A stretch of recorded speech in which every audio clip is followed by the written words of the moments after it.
The first endurance round of this season's NARL GT3 Championship is here and brings a host of challenges. Beyond just being a test of driver for nearly 4 total hours of driving, fuel mileage and incident mitigation headline challenges ahead of these 40 drivers in a double points paying afternoon, all at the punishing Nürburgring GP circuit. Welcome to Pit Stop TV and the virtual Nürburgring. My name is Andrew Cardinale IV with Zach Curtis and Waylon Turner alongside, and it's a pleasure to join you for continuing coverage of North American Racing League GT3 Season 6. Today's coverage is brought to you by Maradness, JS Consulting, and Screw Compressor Service Incorporated. And this Nürburgring Grand Prix circuit is a challenge, guys. There is no part of it that I find easy, although I do quite enjoy racing here myself. I definitely, Zach, would have to say this is up there as far as just Grand Prix circuits that these guys will have challenges with in a GT3 car in particular. It's not easy to get one of these big old buckets of nuts and bolts around this place. Yeah, absolutely. And the Nürburgring is not exactly a track that I'm the most familiar with in the world. And, you know, we were just having this whole conversation. I just thought that the GP circuit was so similar to the Hungaroring in a few different ways, but hey, it's a new type of racetrack that I've never really been around before, and these GT3 cars are all super insanely quick at these GP tracks, and I think we're going to have a good race today. It's been a while since I've actually been able to cover an NARL race with you, Andrew, so I'm excited to see how things play out at this very long 3.15 mile track. There we go. Got a little tongue-tied. Or 5 kilometers if you prefer the metric system. A lot of twists and turns this track has to offer, and a lot of great sections for passing opportunities, a lot of great sections for side-by-side racing. This all-round is a great track to have on their schedule. It really is, and it's interesting. A very interesting choice for the first endurance race. You take a look at the track map there. 15 corners, open in 2001, and it's recently hosted Formula 1 again, but is back off the Formula 1 calendar these days. But a really fun circuit nonetheless. As we'll also take a look, of course, at our point standings coming into this round. Division 1 up first, Kevin Cantonio with the points lead after 2 straight wins at Spa, then at Interlagos to open this season up. Scott Reister just 4 points back. Jeremy Gonsalves, Kevin Cantonio's teammate, just 5 markers behind. Then Adam Brockway, Martin Crisp, Chris Sanchez, Miguel Colon. I'd say Thomas Rayleigh and Scott Kimbrough, maybe even Kevin Carlisle. Those are your guys to watch. The top 10. The entire top 10, which I know is a very large field of drivers compared to the 22 that have taken points so far this season. But the top 10, I'd say, are your guys to watch throughout the course of this afternoon, and we'll talk more about the event format here coming up in just a moment. We also want to take a look at Division 2 points. Logan Boone on top, but tied with Mitch Buenaventura and Bradley Alves, so a 3-way tie. Sounds a bit like the Cars movie now. A 3-way tie coming into this round. T. Charles Anderson just 6 markers back. Ismail Elahi 15 markers back in the 5th position. Dino Vela and Jacob Klein within 20 points. And how about Ricardo Delgado? Just got a win at Interlagos last week. He is 19 points back. I look to the top 4 here in Division 2. I think those are the guys to watch. I think it's a much more narrow field. But you also have to watch Ricardo Delgado. He's one to watch for race wins, but that first round at Spa might hold him back for a while until we get some drop weeks figured in and see where he's going to meet up with the rest of the field afterwards. And I mentioned the event format. Well, let's take a look at the schedule graphic because you'll see why the event format is different today. We have an endurance race this afternoon. We are running now in our 10-minute qualifying session, then a 50-minute heat followed by a 15-minute race that was shortened up earlier this week due to some fuel concerns. So essentially, nearly a 1-hour heat race that'll set the field for a nearly 2-hour endurance race. Both will count for points. So Waylon, it's like a round plus 2 rounds because these guys are running that endurance race is double the length of a normal race on top of running a normal race for them today. So a lot of driving for these guys. I've been saying all week, nearly 4 hours of total driving, thereabouts, when you figure in practice and qualifying and warm-up in between as well. Nearly 4 hours of driving in that neighborhood. That's a lot of time on the racetrack as a single driver. Oh, of course. I've had my fair share of endurance racing personally, and let me tell you, it is not an easy feat to achieve. it is challenging. There's going to be moments throughout the race where you're going to struggle. You're going to have moments where you have to think of processes that you wouldn't during a normal race. But no less, we know these drivers are up to the challenge today, and it's definitely going to be an exciting format. Like you said, it's an endurance race. Lots of things can happen during these races, and it's going to be great. Definitely more challenges that they're going to be facing for tonight versus the normal length of a race. And one of those is definitely going to be fuel saving. We cannot stress the importance of fuel saving. These drivers are going to have to try everything they can to get whatever drop they can out of these cars to avoid going in the pits for an extended period of time. Yeah, you see the fixed setup and whatnot, the race details here. That's actually going to be a 60% fuel limit today, I believe, for the endurance or for the heat race, the sprint race. I believe that changes with the endurance race number. So that's on me for not updating that part. But 60% fuel limit once these guys get racing, but they'll start on 50% fuel. So they'll start with a little bit less fuel than they really need, and then be able to fill it up a little bit more beyond there. We'll talk more about it after qualifying, though, as there's only a few minutes left. Adam Brockway on track, second quick so far. Thomas Rayleigh third. He's going to be one to watch in that Gomez Sim Industries Audi. I am really impressed by that GSI car. He is on something today. Jeremy Gonsalves there on the Solpec 62. I don't see Kevin Cantonio up top, which is a surprise. He's still trying to get a qualifying lap in. It looks like, Zach, he might have hit an incident there on the first lap. He's on lap 2 now, and his Lamborghini needs to get going to the top of the board here quick. Yeah, you don't see he's got any time listed on the board at the moment, so he's got to try to hustle around.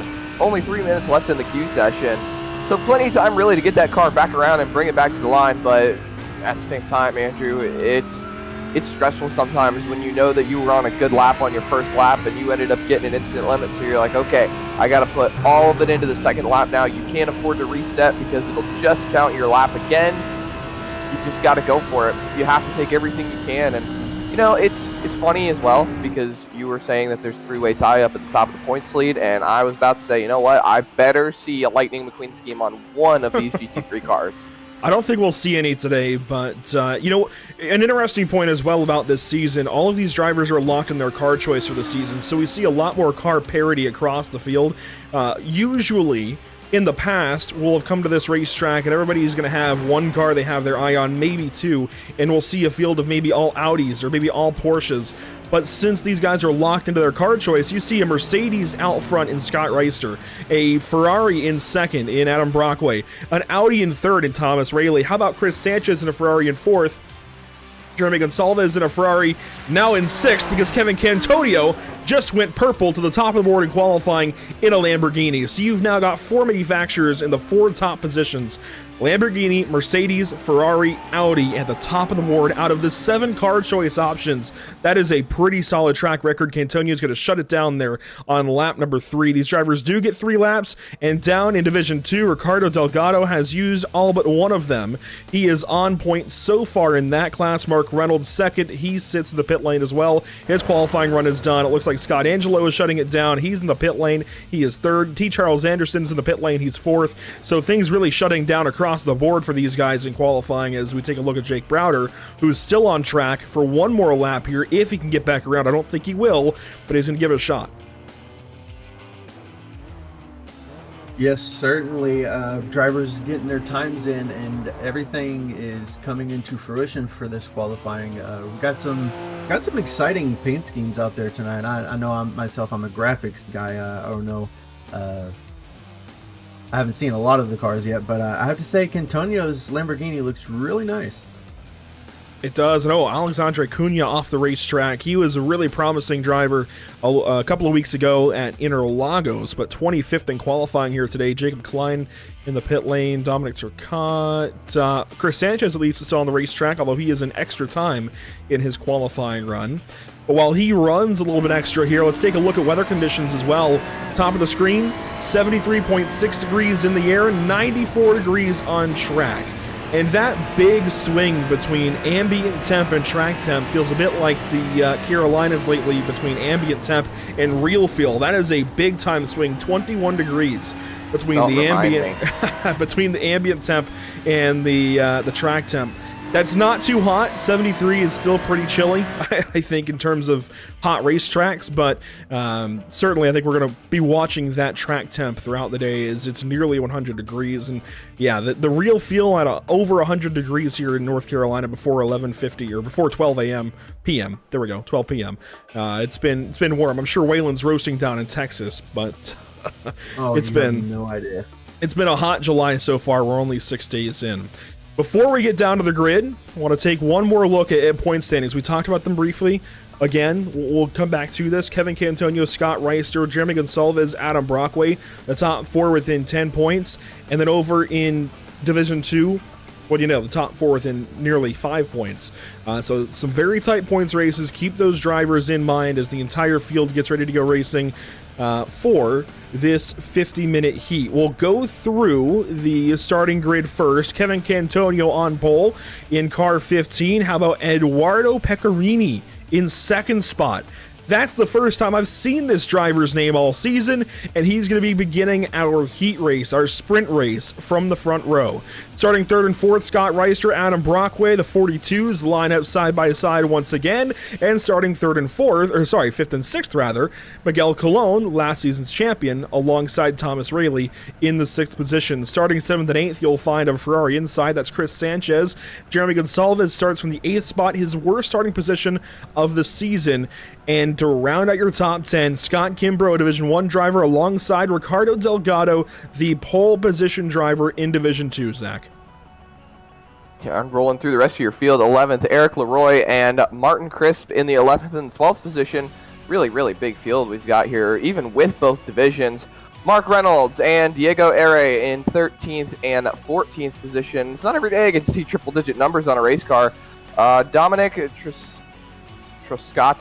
Turcotte. Thank you, Andrew. And Scott Angelo, Will Coffey, 17th and 18th tonight. And then rounding out your 10th row for tonight, Kevin Criselle and Lucas Souza. Kevin Carlisle. I'm throwing these guys to the wolves here, throwing all of the names that I'm used to saying at them.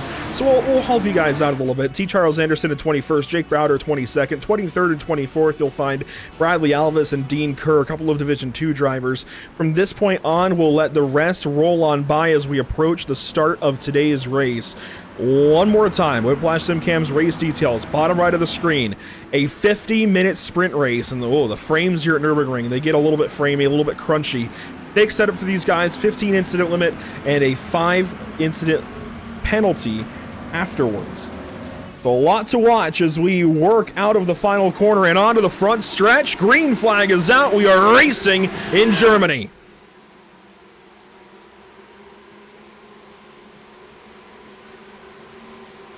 The frames are crunchy down to turn one. That's okay. Scott Reister in the second spot will take over and move on by Thomas Rayleigh. There's the field out of turn one. 3 wide around the 7th spot or so as the field continues to go on by on the grid graphic. But everybody, it looks like, staying nice and quiet here. Lap 1, turn 1, and so on. I don't see many incidents. I don't see much smoke in the background, guys. Clean start. Yeah, everything looks pretty clean right here. They're all jumping around through these. Oh, we got one car going wide right there. I'm not sure who that was, but that was almost an off track. What an exciting start. Just everyone trying to find their groove. Kevin Cantonio gets out ahead. Eduardo Pecorini does get through, it looks like, to the third spot behind Scott Reister. And actually, that is Eduardo. That's Thomas Rayleigh's teammate. I thought that was Thomas Rayleigh up in the front. Thomas is a few spots back, so teammates there up at the front of the field trying to bring the heat to Solpeck. Down to Division 2, though, as we work through the Schumacher S for the first time, you see that red, white, and blue Audi. That is Ricardo Delgado. He's ahead of Dominic Turcotte and Diego Eda, a couple of D1 drivers. D2, second place is Mark Reynolds back here in a Porsche. He sits in the 14th spot overall, and this class battle is going to be one to watch as the afternoon rolls on. But to get things started, a very nice, clean, and green start here at the Nürburgring. Yeah, Everyone's starting to get single file. You can see all these GT3 cars rolling through the straightaways and the corners. Look at that. It's beautiful. Seeing the sun blitzing off those windshields. And Ooh, not a lot of fights going contact on. there. Ooh. That was Diego Eda to the inside of Dominic Turcotte into the chicane. That was a little bit hairy. That looked a little bit hairy. Could have been a much bigger incident. So glad these guys are being patient. Oh, I thought we were 3 wide for a second there going into the last corner.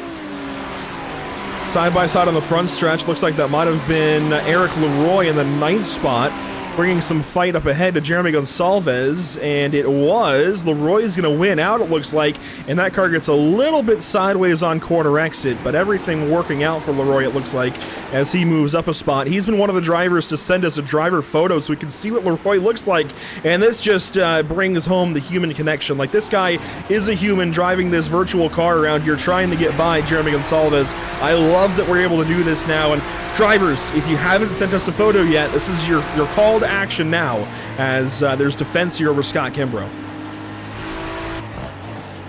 Back here a little ways, I'm watching Reynolds. He's about a second and a half back from your leader Joe Gatto in Division 2, and he was racing side by side there for a little bit, but it seemed like he got a little loose, and right now he's just tucked in single file, trying to keep the distance as close as he can to the leader. On board here with Mark Reynolds. And it's a hornet's nest behind these guys, I gotta say. Aubrey Kundle and Will Coffey, they're fighting, it looks like, for a couple of Division 1 positions. And something else to keep in mind here, guys, is these guys earn points alongside one another. So even though Division 1 and Division 2 separate into different point standings, they earn points against each other throughout the race. There's an overall points sheet, basically, where these guys can earn from. As Eduardo Pecorini comes under fire, he has spun. This is out of turn 13. Looks like he's going to try to get it rolling again. Or rather 12, turn 12. Don't want to get an unsafe re-entry. At least he kind of hit the opening right there, where the safety barrier starts, I would think, based off those tire tracks, but definitely getting a little tricky, but finally gets it right back on the racetrack, way down the running order, though. We'll take a look as to how that happened. He was racing with Adam Brockway in the 142, and Brockway just tipped him around on exit of the corner. Thankfully, very light contact with the wall there, but Waylon, that is not how you want to start the day. Definitely not, but he can be fortunate that it didn't look like he got any damage. No, it's always awful whenever an incident happens that's really out of your control, and he was just at the mercy of the driver behind him. But fortunately enough, it looks like he didn't really get any contact except for a little bit on that left rear. So hopefully he can get it back on track and try to gain some of the spots he lost. You see the view from Adam Brockway, just tipped him right around, and then this sparked a side-by-side up the hill. There's Miguel Colon on the inside. Now, Brockway is going to be the eventual winner of this fight, at least on this particular lap, but look at them making contact down here to the chicane, or the lack thereof, technically without the chicane here in the British Endurance Series at WEC layout. But Brockway, oh man, Colon on the inside, really challenging for that spot. And when we come back here live, you'll see that Pecorini's teammate, Thomas Rayleigh, is right behind these two. So Rayleigh picking up where Pecorini now is left off in the top 5, trying to bring the fight from fiercely forward up to the other teams. Sim PR for Miguel Colon, Muradness for Adam Brockway. Some really impressive runs here to get started as Colon runs out wide here and is checking up maybe a slowdown penalty that he had to give back. Possible. Oh, and pit stops, Brockway. This is way too early. Yeah, this is something I didn't think we were going to be seeing only about 6 minutes into the race, especially since these drivers are going to be trying to crunch the numbers and not have to spend any time in the pit lane. We've already got a couple of cars on the pit lane now as well. So. This could be a drive-through from race control. Certainly. Waylon, I think you're in the session. You might be able to confirm here for me. This might be a drive-through from race control. It's a drive-through regardless. It's either for incidents or from race control for that incident we saw. But being so early in the race, I think that might be from race control issued to driver 142. So Muradness is... Can confirm it is a drive-through. Yeah. Well, Muradness' best driver has been relegated to the pit lane then for a moment. It's unfortunate to see. We're going to have to see where they can pick up from. Hey, it's some fuel saving though. Going down the front straightaway, holding on to the pit limiter, staying in the pit lane, and not really burning a ton of gas. However, you are kind of bouncing off the revs with the pit limiter, so we'll see how that works out for him. That's the farthest thing from what he wants to be thinking about right now. That's always so frustrating. But, you know, Thomas Rayleigh will be able to challenge Miguel Colon then. We have a couple of Audis now up in the top 5, which is really cool to see. Again, that manufacturer diversity up front is really, really nice. Going back to the point standings, though, and how these drivers earn points, it's really important to keep in mind for today, especially considering this is a double points opportunity for these drivers. So these drivers earn points based on how they finish the race overall, then are split into their different categories. So where Ricardo Delgado is currently running 9th overall, he's earning 9th place points, and Dominic Turcotte, as he's running 10th overall, is earning 10th place points, despite being 9th in class. That's going to be the important distinction to keep in mind all season long, and always is here in the North American Racing League as we ride on board with Diego Eda. There's a battle back here, though, or there was, between Jake Browder and Aubrey Kundle. Browder's heading to the pit lane. I thought he was spinning there for a second. I saw some sparks fly in the rear camera, and he gets very close to the pit wall there, and gets it load up into the pit lane. Do we have another drive-through here, or just an actual another pit stop? drive-through. Oh. Black flag from the stewards. Wow. We didn't see what the issue was for. Pitting here with the drive-through. I don't think he realized he doesn't have to swerve into the pit box. I thought he was going to pit. That would be a very bad decision. That would increase the penalty. So unfortunate. A lot of time lost there. So Browder falls back behind Sean Patterson, Adam Brockway, and so many more. He locks in right behind a battle, actually. Who was that? I think that was that Fleischman? No, that was back here. Jacob Klein, Steven Santiago. Here we go. Klein in the bright green car on the left, and Santiago in the dark green Porsche on the right. Ferrari and Porsche fighting, and this is right in front of Eduardo Pecorini, and Pecorini's going to pick on through. Is that a pun there, Andrew? Pecorini picked a pickled pepper? No? Come on, guys. Nah. Tongue twister? I saw the attempt, but it didn't really. It didn't hit that hard. And we see here the battle continues to heat up. Pecorini goes to the inside. See a couple of sends back there. Oh, Browder! That's surely going to be another penalty, and that's the kind of stuff the stewards are here for. That was a big dive bomb from Browder, and that, unfortunately, is not what they want. Here's Jake Browder down the hill. Saw the moves coming from the rear view camera there, Andrew. Beautiful camera from Whiplash Sim Cams. And there's, he was not there. The stewards may rule in favor of Browder because he held his line, but that's a heads-up decision made by both drivers, or at least required from both drivers. And if we can get a decent view, maybe the drones will show it. So Browder moves to the inside. It's a late move, and Santiago's already looking at the apex of the corner. So that is likely going to be a penalty for Browder. I can go back and one more time here from Santiago's point of view. If we watch from his driver's eye POV, you can see in the mirror and the camera Browder behind. Right at this point of the corner, he's already looking towards the apex and making his turn in. He is not able to think about Browder being on the inside, and that's the thing you have to weigh as the approaching driver. Is the driver that I'm passing, that I'm trying to pass, going to be able to see me in his mirrors and cognitively realize I'm there? If anything, I think that's going to come back on Browder as he has now worked past Jacob Klein. That is a tough way to get the day started, and if you're Browder, I think you just got to reel things in a little bit and not make that kind of move. I don't know. It's such a hard call to make. Honestly, Browder's trying to make up whatever he can after his drive-through, so he's definitely making some more. He's going to be making much more riskier plays. So something like that, just a hard call to make.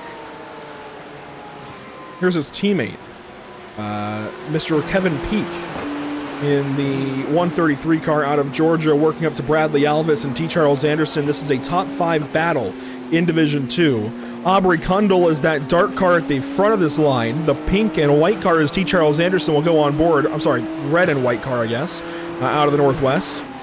And sure enough, that's red, not pink. It got a little distorted from back there, but Kundal defending as a Division 1 driver over a Division 2 driver with Bradley Alvis and Kevin Peak right behind. And, Aubrey Kundal is going to pull off. Is this also a penalty, Mr. Waylon Turner? I am not seeing anything. This not too entirely sure. This could be a pit play. This could be a very early fuel stop. I'm not entirely sure. It looks like Aubrey's going to come in and take service. This might be Aubrey just trying to get out of traffic, take fuel early, and get back on the racetrack and focus on the rest of the race. It is a possible strategy. I'm not too entirely sure how early one can come in to try to short stop it. This is about the extent. I mean, these guys run to about 15 minutes to go in the race, so that's about the extent of how early you can come in, and he's going to have to fuel save from here. Although, you know what? I say that these guys usually run about 15 minutes to go. That's on a 50% fuel limit. These guys at 60% today, they can pit a little bit earlier or a little bit later, so I think that is a very early pit play from Kundal to come in, get service, and head back out. I think he'll just be able to make it. It's going to be close. It's definitely going to be close. These guys have been crunching their fuel numbers, I'm sure, for a few days now, maybe even a week or two, trying to figure out how well they're going to be able to work their strategy. And this is why I stick to oval racing. This is very much why I stick to oval racing. It's so much easier to figure out your fuel number when it comes to an oval track compared to a road course, because you're shifting through a lot of gears, you're going through so many different revs, and the higher you go on the revs, the easier it is to burn the fuel. So sometimes you just got to roll through some corners in a higher gear for lower revs. That way you're burning less fuel and therefore you're saving more. Oh, Cantonia a little bit free there. That's our race leader. I would actually disagree, and I'm curious to see what Waylon thinks. I think it's sometimes easier on a road course because there's fewer laps to try and get it in between. On an oval, there's much shorter laps. So say you're racing at an intermediate track or something like that, the laps click off much more quickly. You got to make a decision much more quickly, much faster. On a road course, you have 2 minutes to think about it each lap, and you're able to make a more calculated approach, I feel like, as Ricardo Delgado starts to bring a bit of a train behind him. Dominic Turcotte, Diego Eda with Scott Kimbrough leading the train. Kimbrough could actually back up to Delgado and lose that 6th position overall, but Waylon, I'm curious to see what you think about fuel saving on an oval versus a road course. Oh man, it's the mannerisms are one in their own for each. For oval, it's I don't know. It's hard to explain. With road racing, you're doing a ton of different things than you would on an oval. So strategy plays a huge part into it. I don't know. I don't think I really have the words for it right now. And these drivers likely don't either. It's all fuel save right now, but you also have to manage all the drivers around you. And in this case, if you're Delgado, you're a class leader, and you've only got a few cars back to Mark Reynolds. I know that sounds like a decent cushion, but when you have this 29 car of Turcotte breathing down your neck, yeah, there you go. Delgado's got to let him by because he's a higher class. And, I mean, technically, Ricardo doesn't have to let him go, but out of just etiquette, you want to let that driver go and not be a pain. So now there's even less of a gap, and Ricardo Delgado is now earning 1 less point. That's a very big challenge these drivers have to face lap after lap after lap, and that's just par for the course here in the North American Racing League. I think it's a challenge for sure, and we're going to see this also evolve into a 2-hour race in a little while. It'll be technically an hour and 55 minutes. And we'll talk more about that, I think, when we get there. But still, that 2-hour race is going to be a big challenge. I want to highlight another driver here, guys. Mitch Buenaventura has been very, very good to start this season. Logan Boone as well, as Logan's just ahead of him. These two drivers have been very much on my radar personally, and I think everybody else is. But Mitch is down the order today. Mitch is currently running, let's see here, the 9th position in class, 23rd overall. And while that's not a bad day so far, that's definitely leaving some points on the board. When you consider he comes into today, tied for the points lead? That is leaving a lot on the board here, Zach. Well, I think you just got to go with what he says right down there. Shut up and drive it. Just drive this car as best you can and try to gain as many points as possible. There's always still, if there's anything really left to gain. You know, there's so much time left in this race. There's still half an hour left in this race.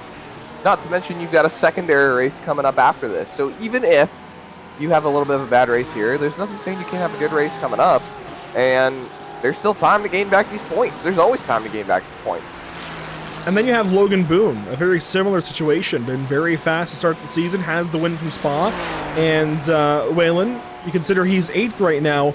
If Bradley Alvis, Logan Boone, and Mitch Buenaventura come into this race tied, well, who's the benefactor right now? It's Bradley Alvis up in 5th in class, 18th overall, some 5-6 positions ahead of these two. And a teammate to Mitch Buenaventura, and you can see the battle right behind him. Brockway sticks right back in behind Peak, but you've got a pro driver coming on through. This is a lot going on. Again, I bring up the point, first of all, that he's the benefactor in points, but then you have the extra challenges of a pro driver coming back through. I mean, there's so much for these guys to have to balance.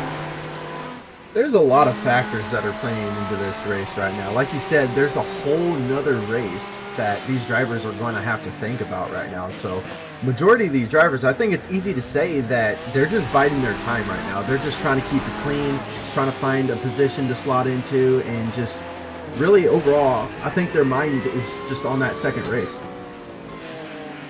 And on board here with Bradley Alvis, you can see that was Brockway going by. Now Kevin Peak peeks to the inside, and the 133 is going to have the advantage on corner exit there out of turn 4 and down to the sweepers. I mean, this is a very challenging position Alvis is now in.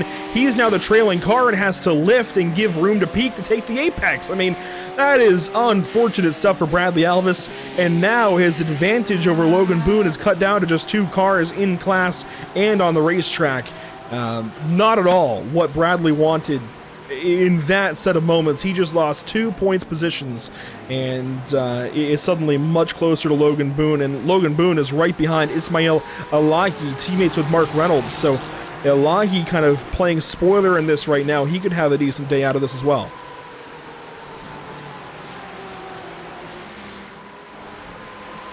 A lot going on here, Zach. How's the leader look?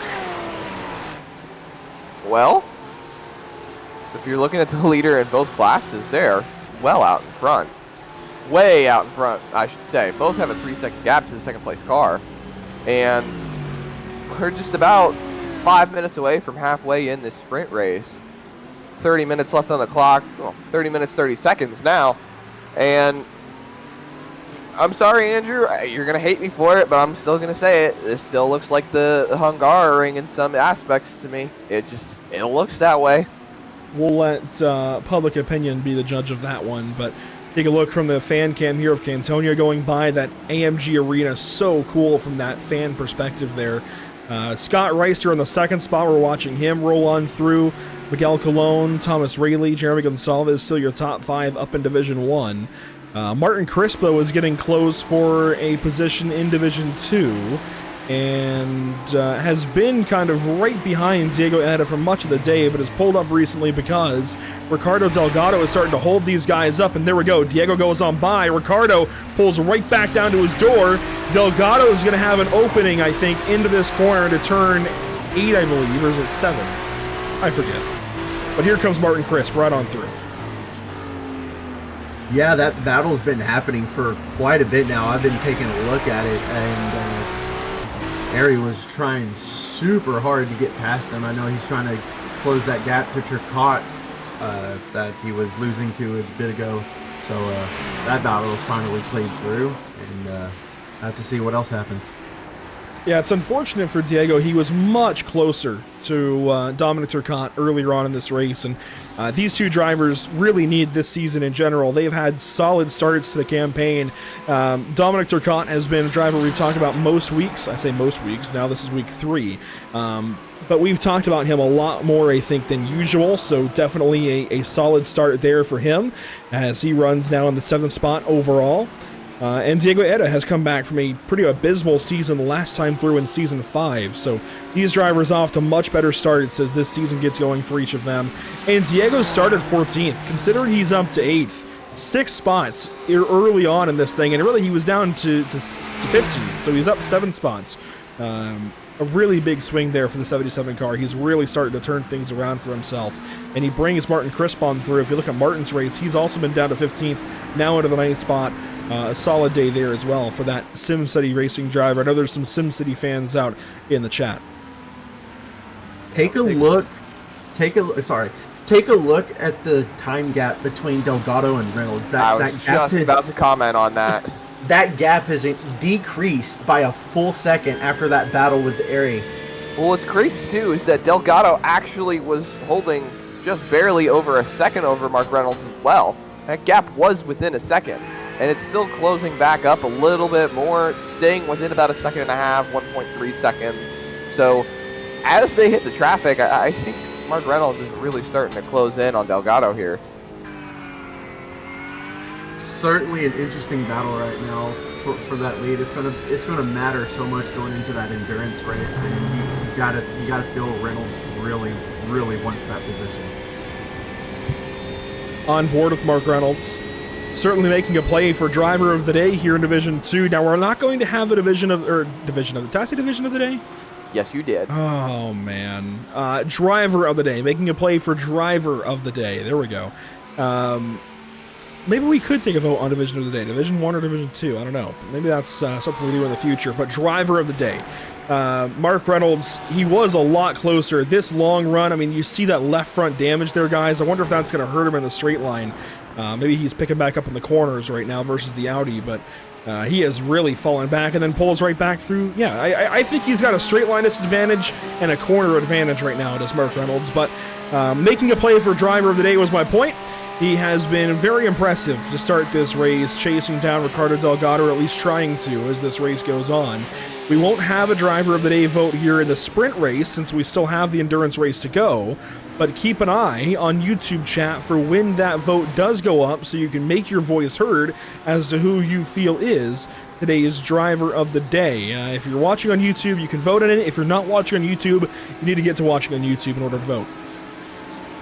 My early eye would honestly be on Turcotte right now. He's up almost 7 positions from the start, and he's been running consistent lap times.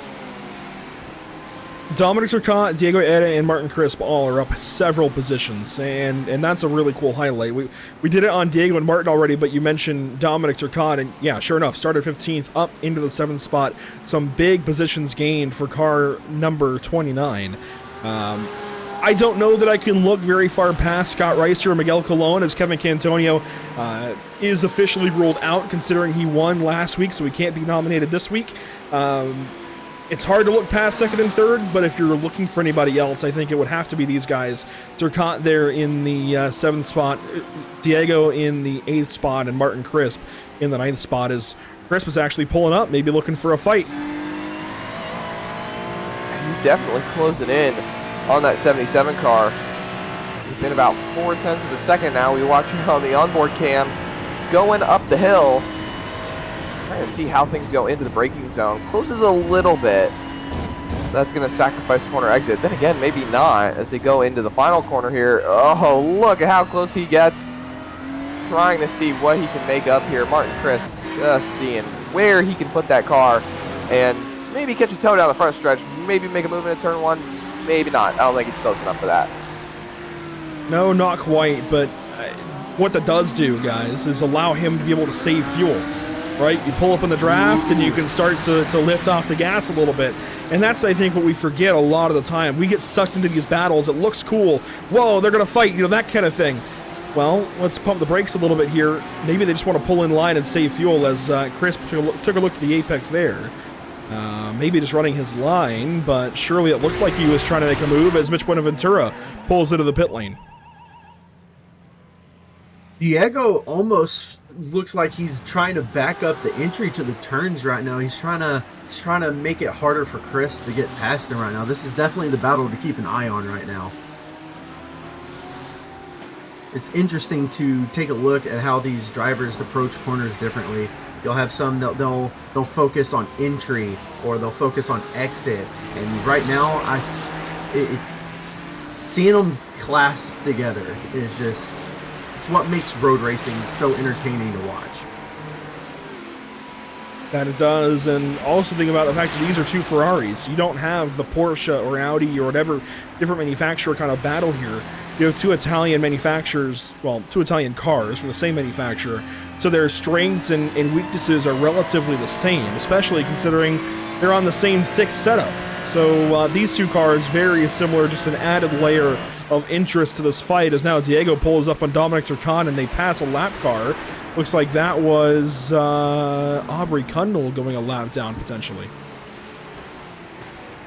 I believe you're right there. And we took a moment there to look at Mitch Buenaventura on the pit lane. His teammate was just fighting with Ismail Elahi, but has fallen back now. Elahi and the Porsche pulling away. Alvis, though, under fire suddenly from Logan Boone. This line of cars has definitely changed up a little bit. Bradley Alvis sinking down through the order, now to the 7th position. Mitch Buenaventura just pitted, so he's the third player of the three-way tie at the top of the point standings in Division 2, as we have maybe problems for our Division 1 leader, Ricardo Delgado. I see a lot of cars blinking. I'm getting a little concerned here. Yeah, Ricardo Delgado's out of the race now. I was about to say, I saw Delgado in Division 2, that is, dropping down the running order, and I did not know what had happened. I figured there was a pit stop going on. That puts Mark Reynolds in the lead. Here's Delgado. Let's see if there was an incident. I know what my intuition is telling me, guys. There have been a series of DDoS attacks, and I don't want to jump straight to that, but I see a lot of cars blinking. I see a couple of cars drop out. That's where my mind goes, is potential DDoS attacks affecting servers. Let's hope that's not the Delgado case right now. just dropped. Delgado is out of the session. My goodness. So here he is at a turn 15, exiting the final corner on the loud pedal down the front stretch, and somewhere right there. Just as he crossed the finish line. Oh, so unfortunate. What a run he was having, too. I saw Logan Boone blinking, so we'll go back to Logan here and ride on board and see if there's any more of those blinks.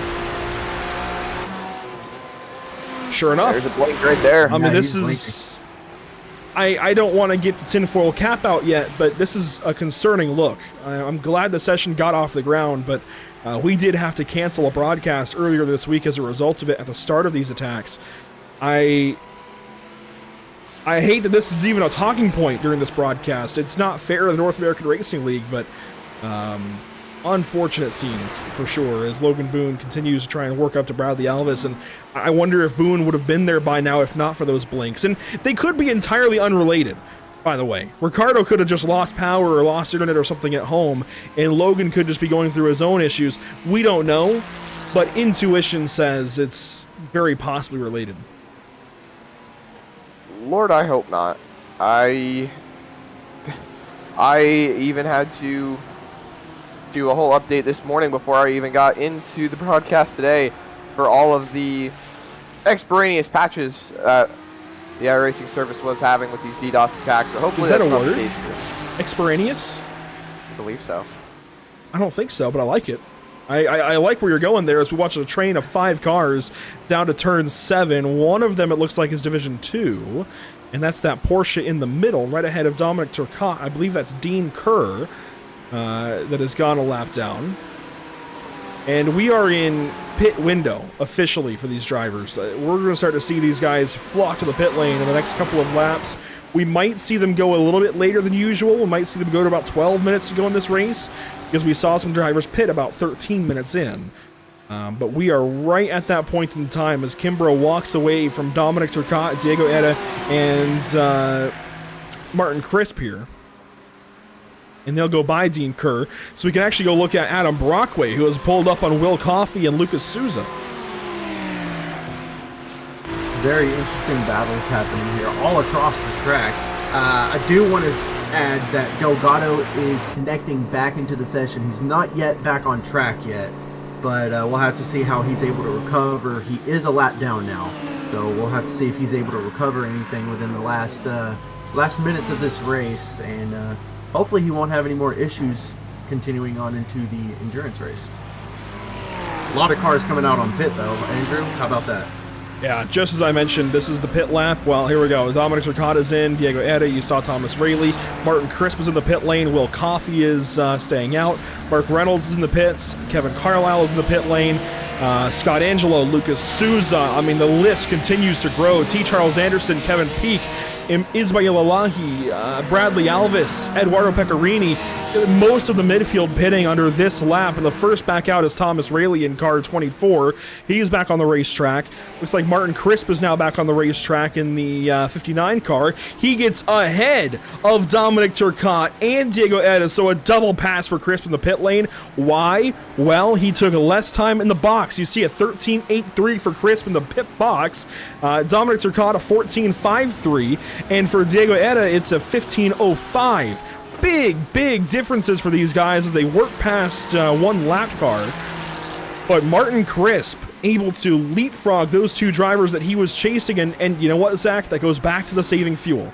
That goes back to the fact that he was sitting in line, letting off a little bit early, saving drops in the gas tank, and able to take a shorter pit stop and leapfrog those guys. That's why it's important.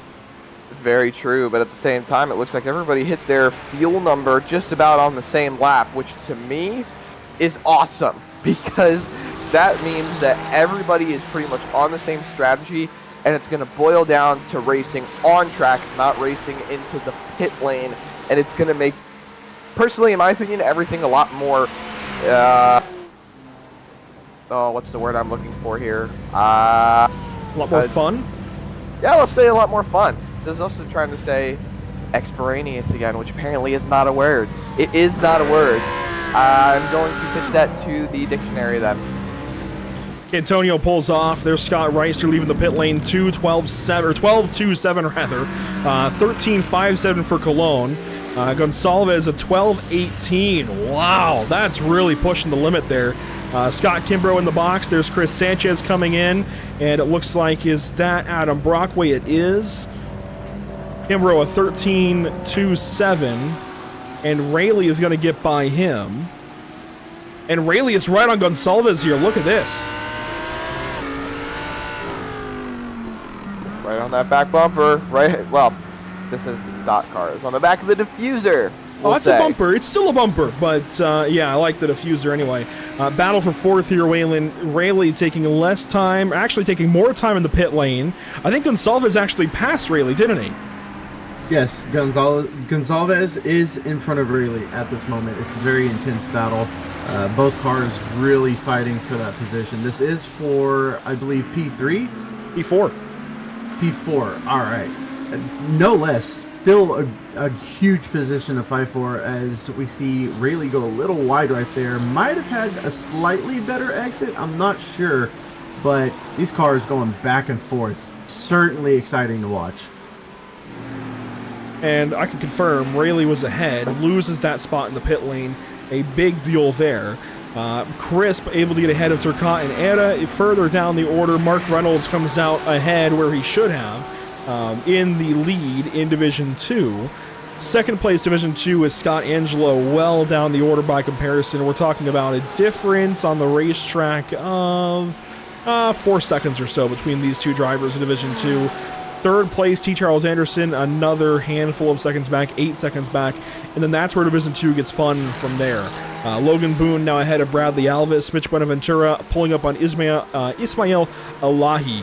And Ismail let me know, actually, through Discord messages that I was saying his name correctly. It's a challenging one to get right each time, but it's good to know that I'm on board there, I guess, in the neighborhood of how to say his name. Ismail Elahi, that's one of the more fun names we've come across so far in the North American Racing League, Zach.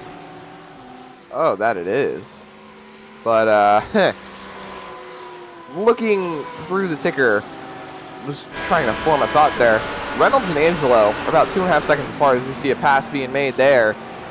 They seem to be the closest battle for the lead on the racetrack. Honestly, if we're looking at the ticker in general, they're one of the closest battles on track, as Eduardo Pecorini is making moves, trying to make moves at least, in the 15th spot right now. He's up 5 spots from where he started, so it's not too bad for him. But I think as the race goes on, we've only got about 13 minutes left. We might be able to gain some more spots here. That's the hope, certainly. Remember, he was that driver that started second and got turned around by Adam Brockway. Now, by comparison, Brockway is still up the road. Brockway is in 12th, but Pecorini had to let all of those cars go by. He is now in 20th. And Brockway actually just made a pass on the leader of Division 2, Mark Reynolds, who gets held up behind Steven Santiago, and now is going to have Chris Sanchez breathing down his neck, so things changing up a little bit here in the midfield. Santiago there just on the inside. Sanchez has a bobble. A beautiful catch by Sanchez, but falling back after that little bit. Falling back from Reynolds. I think he saw there was a car next to him. He was going to go make the apex of the corner and thought, well, I can't do that now. Yeah, I had to check his steering, and Susan nearly had an opportunity to go by. Scott Angelo follows on through, and Angelo has just closed in a bunch on Mark Reynolds. We don't have a graphic that'll show specifically between Angelo and Reynolds, but I can tell you the gap is now about 2.5 seconds, where it was 4 seconds a couple of laps ago. Just watching the battle right here between Gonzalez and Rayleigh. Cologne was actually trying to get past some lap cars a bit ago, so I'm not sure if the gap closed down a little bit there. But top 5 for Division 1 is very interesting battle currently. We go on board here with Thomas Rayleigh from Fiercely Forward, that teammate to Eduardo Pecorini. And Rayleigh used to be over at Epic Fails Motorsports, so a big team change there has really helped elevate him. I feel like he has become one of the top drivers here in the North American Racing League, a really crazy rise to success. He was down there just fighting, I'm going to be honest, fighting for relevance Division 2 not so long ago, fighting through AM, then Pro-Am, then the divisions changed to Divisions 1 and 2, and it was Division 2 for so long, now Division 1, and he's in the top 5. I mean, this guy has gone from 0 to hero. I really feel like he's on the brink of a race win here very, very soon. Really impressed with everything that Rayleigh has done, and you look at his day so far. He started 6th, he's up a spot. He was as high as 4th for a while, as low as 9th during the pit stops, I believe. But still, a really solid day for him, even if he can't get back to Gonsalves, especially considering Gonsalves has been out and finished on the podium both races so far this season. Thomas Rayleigh putting together a beautiful day in that white Audi. Absolutely, and I think he might actually be able to gain a couple more spots here. We'll see. I mean, that's tough company. Gonsalves ahead. That's really tough company for that driver. But somebody who can grab a spot or two is Bradley Alvis, looking up at Logan Boone. This is for the 5th spot in Division 2, and they could swap positions back, but it seemed like Boone has come through the field. I mean, he was down in 8th or 9th or so with Mitch Buenaventura, and has come through the field up and now into 5th, although is still blinking, as you've seen here from Alvis's perspective. Waylon, how tough is that? Chasing a driver, but he's blinking all over the racetrack? It's infuriating. I've had my fair share of run-ins with that, and you don't know whether you can race closely, if you need to back off. You don't want to lose time, obviously, but the uncertainty of what's going to happen when you get close to them is just, it's nerve-wracking, and it's definitely not good for the mindset of the driver currently. Down to turn 1 with Alvis. And yeah, it's very distracting, it's very frustrating as the following driver and all of that, but as the blinking driver, of course, you're just praying, crossing your fingers that things hold on. And you know, we talk about that three-way fight for the points lead in Division 2. Logan Boone sits 5th, Bradley Alvis 6th, Mitch Buenaventura 7th. So the 3 drivers tied are all in a line and within the same camera shot from here. I mean, 3 drivers that are nearly inseparable so far, although they are a little ways down the order today. Reynolds, Angelo, and Anderson coming with the fight. And Anderson, who knows? If he goes and finishes ahead of these guys in both races today, T. Charles Anderson could very well leave here your points leader as he looks ahead at Scott Angelo passing the slower machine of Steven Santiago. Alves actually ran a slower lap time that last time. Wonder if that's due to the blinking of Boone.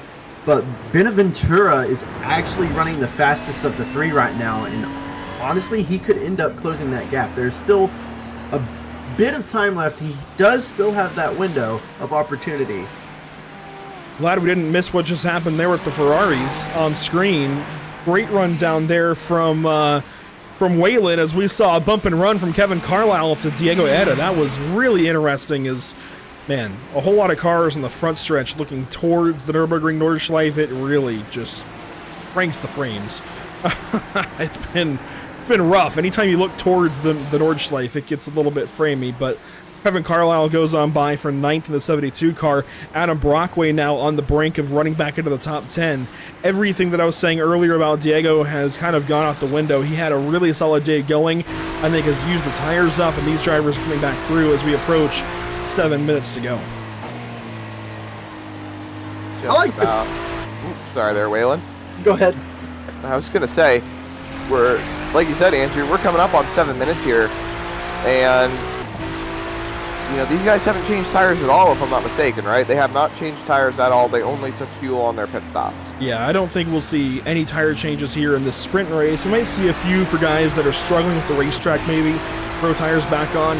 Really, these guys only take fuel though in the sprint race. I mean, we're looking on board here with Brockway right behind Aire, but at the same time, Angelo and Reynolds are getting ready to heat up for a lead in the Division 2 spot, and whoa, that was really wide through that corner right there. Brockway on that back bumper. This is getting good. Oh, Ede with another In slip up. That was through turn 11. Now turn 12. That kink up the hill now. A really challenging spot of the racetrack coming up for Brockway. Oh man, the bumps, the curbs. It's just so much fun to watch these guys from the onboards bump through all of that. And into turn 15 now. Slow car ahead, but that's okay. Brockway has to keep fighting though. 6.5 minutes to go, and that is about 5 laps to go, it looks like, on the racetrack, maybe 4. We might see something very interesting happen here between this battle between Diego and Brockway. Looks like Brockway went a little wide there.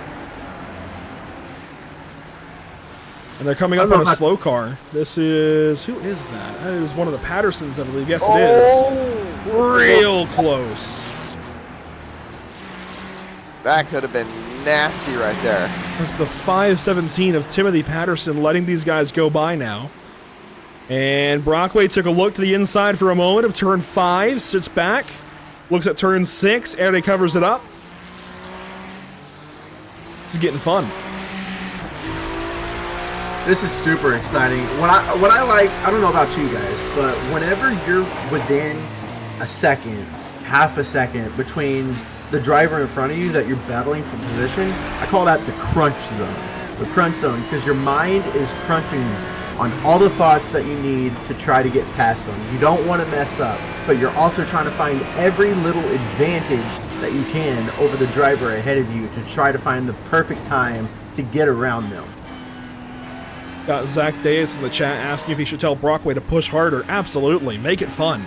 Although he might have an opportunity here. A great run on corner exit. Going to pull alongside of Diego Eda, maybe.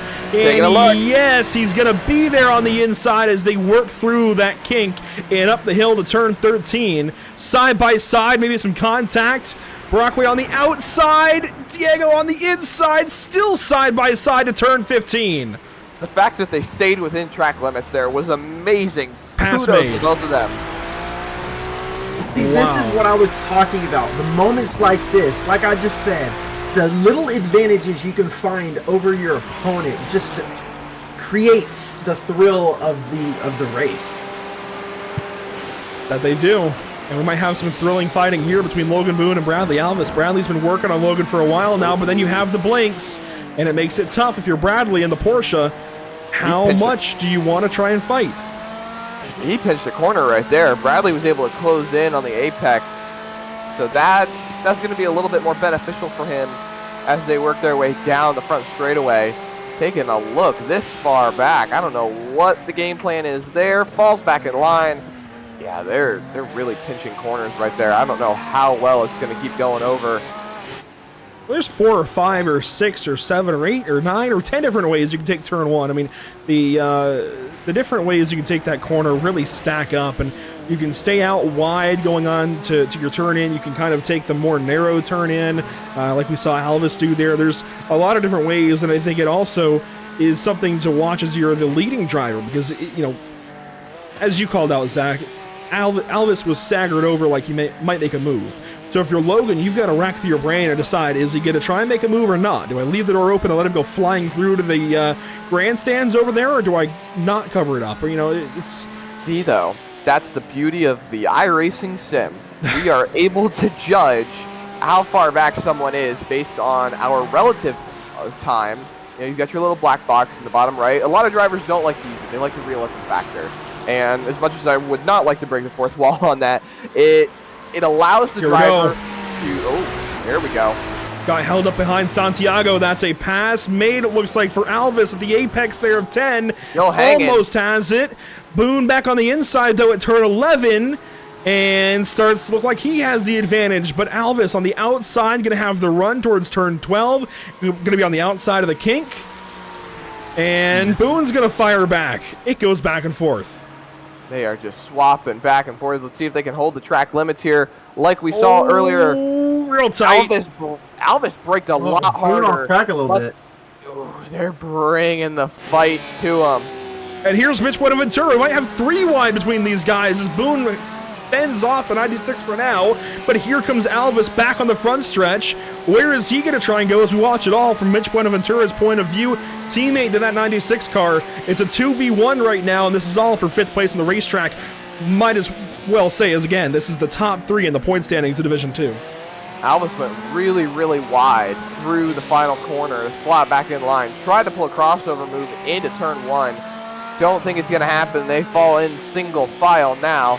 But Buenaventura now is trying to find a way, see if he can poke his nose up there, see if he can get involved in the fight. All the while, there's a lap car directly in front of them that is directly influencing a lot of this battle. Honestly, if you're Buenaventura right now, you want to bide your time. You got your teammate ahead of you. You got a car that is having a few blinking issues, but it's a very fierce battle. If you're that third car in line, your thought is, what can I do to avoid getting into a tough situation, but still try to get around them? And that is really what his thought process is right now. As you see, they filed out again, but I'm sure we're going to see something very, very interesting here in just a bit. And finally, Santiago lets these guys go by. So now Logan Boone able to just run with clean air again. And he's got Bradley Alvis still right there in his tire tracks. But this time, no challenge at a turn 10. They'll stay single file. 41 seconds to go in this race. And here's our race leader. We might be looking at white flag here, guys. Let's see if we can find the flag man. That's not quite it. Well, Flagman's right there. I don't know if you can see it. He's right there behind the ticker. No flag in hand. Oh, you're right. I don't see a flag in hand. You're absolutely right. So this might be 2 to go. This might also be the end of the race. I don't think Cantonio is going to get back around. He's not. This is going to be the white flag lap. So this is going to be white flag brought to you by Whiplash Simcams. We're coming around to the checkered flag for Kevin Cantonio. This is going to be 3 wins in a row. There's no class to bump him up to, but Scott Reister is going to be looking for one because I think he's tired of finishing second. This will be the second week in a row that Cantonio goes to victory lane and Reister goes second place, all as Carlisle works on Turcotte, Alvis works on Boone, but we're going to follow our race leader around to the checkered flag. And sure enough, no challenge here. He's got 7 seconds back to Scott Reister out of the final corner. We can confirm Kevin Cantonio is going to victory lane in the sprint race in Germany. What a race from Cantonio, man. What an extreme battle he has had. The battle of the mentality. He's been racing himself most of this race, and really that's just focusing on consistency, hitting your marks, and he has done just that. On board with Kevin Carlisle, a last-minute fight here with Dominic Turcotte into the final couple of corners. Now our top 10 are going to invert, so Carlisle here, do you want the position here at the end of the race, or do you want to get it at the start? It looks like he's going to have to settle for it at the start.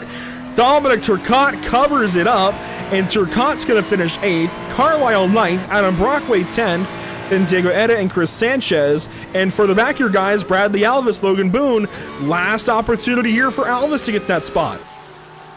Yeah, this is still the battle for the top 5. Fifth position as Reynolds continues to lead this whole division.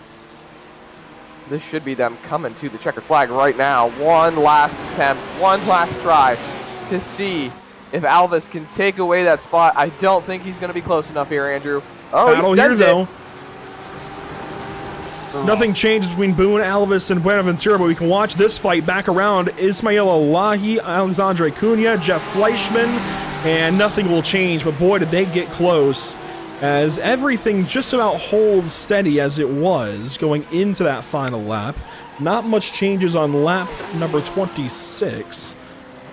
And the last couple of cars will come across. Now, unfortunately, with heat racing and iRacing, the results aren't up long, but we'll try and get a few here. Kevin Cantonio, Scott Reister, Miguel Colon, your top 3. There's a look at the whole top 10. Screenshot it. We got to move on quick before they go away. A look here at 11th through 20th. You see Mark Reynolds with the Division 2 win. We completely missed that. Apologies there, Mark, but Mark Reynolds is your Division 2 winner. Scott Angelo's second. T. Charles Anderson, Kevin Peak, and so on. There you see Bradley Alvis, and there go the results. Crunch time. I don't know if you guys hear it, but the landscaper is right outside the window. Perfect timing as the cars go quiet, but we can bring the music back up. That's just timing, I suppose. But Zach, Waylon, I know it's been a while since, Zach, you've seen any NRL action. Waylon, a first time for you. Immediate reactions here? Oh, this is exciting so far. I know we've only seen one heat so far, but as the drivers are warming up, there's tons to look forward to with this endurance race. As you said, it's a long one, so there's really endless possibilities of how this can go. And I know I appreciate the opportunity to be here once again. Thank you, Andrew, and I'm looking forward to a very exciting time. I think Zach might have had to step away for a second, but we do have... I'm here. Trying to formulate your opinions here? Formulate a quick opinion. He's so flabbergasted by the sprint race that he just has no words. He's speechless. Let's take all of these cars, right? Take all the cars that we just had, stick them on Kern County Raceway. Oh my god. Put them on an oval. I think the excitement factor was definitely dialed up to 11 today, especially with the battles that we had on track. I just can't let my better nature as an oval racer take over, and I say that, and I'm going to be doing road course racing later this year, so I don't know, Andrew, I just love my ovals. I need to take some lessons from these guys. Let's go down and get our race winner, though, Kevin Cantonio, for the 3rd week straight. Cantonio is talking to us when it's all said and done here. Kevin, how in the world did you manage to get yet another race win here, this time in the sprint race in our first endurance round? Oh, this car just feels great. I just gotta say it's the car's just great here. There's not much else. Pace felt good, car felt good. I'm happy. Of course, we have the endurance race coming up. That's what we're all focused on today. 2 hours of racing. Well, an hour 55 anyway of racing. What extra challenges do you have to face as a driver? Passing people. I mean, it's a reversing grid top 10, right? And it's just the Lambo's a little bit down on top speed, but it's pretty good in the corners. But you can't just exactly pass mid corner, so it's going to be a little bit of a challenge. So does this feel like maybe the first real test, I hate to put it that way, but first real test of fighting these guys heads up, considering the amazing track position you've had going into each race with pole position after pole position? It definitely will be. It'll be a test of that and strategy, because it's an endurance race. Got some fuel saving that can go on, so who knows? Anything could happen. Well, best of luck here, Kevin. We're going to be watching for car 15. You're not eligible for our driver of the day, but I think so far you would be leading if you were. Congratulations. Hopefully we'll be talking to you again later. All right, thank you. I hope to see you soon. Kevin Cantonio, big win to start the day off, and that means, Zach, you get to talk to league owner Scott Reister. Yeah, Scott Reister, he definitely put on a good show today, but as Andrew said, I think you're getting a little bit tired of finishing in that second place position. I had nothing for Kevin today. The Merc struggling a little bit. I was doing my best just to try to hold off Miguel behind me. He would close in, and I'd push a little bit, and he'd close back in. So, yeah, the Merc's not the best car for this track, but doing everything I can to keep it up there. You definitely did a good job. Like we said, you finished second today, and overall the race was pretty tame for you. I know there was a lot of people that were experiencing a few issues throughout the race with some blinking and maybe having a few connection issues. Did you have any sort of issues like some of those other guys? Or do you think the race was just perfect for you? I didn't notice anything. I saw a couple guys got into it behind me on the first lap, which gave me a little bit of breathing room. So other than that, it was a pretty clean race. I knew I didn't need to push because I didn't have Kevin's pace, and I was just doing everything I could to hold off my tires because I knew Miguel would be coming. So. Well, you did a good job holding on to that second place position. You obviously did a great job holding on to those tires, being able to hang on, and well, we look forward to seeing how well you do in the 2-hour enduro. So good luck to you. Yeah, it should be fun. Thank you. Absolutely. Scott Reister, your second place finisher here in the sprint race. And Andrew, I think we got one more that we're planning on talking to. We got one more from Division 1, then we'll have some Division 2 drivers. And Waylon, that means Miguel Colon, third place in Division 1 in our sprint race, is coming for you. All right, yeah, we got Miguel Colon, third place finisher in the sprint race today. Now, albeit it's the bottom part of the podium, but it is no laughing matter, as it is still a major feat for this sprint race in Cologne. What are your thoughts generally on the sprint race, and what are you looking forward to with this endurance race ahead of you? I tried to practice a couple of things to see how the fuel save is going to play out for the next race, because it's going to be key. I think we're still going to have to fuel save to make it in the correct pit stops without losing much time and make it efficient for the next race. But tight field, everybody's running almost the same time, so I would say it's hard to pass. Let's see what is going to be this endurance now. Most certainly. And now you mentioned about it being hard to pass. Now we know that the top 10 is going to be inverted for the endurance race, and with you finishing P3, that's going to put you, I believe, P7 to start off with the endurance racing. What do you feel is most important to try to get past people with it being so hard to pass?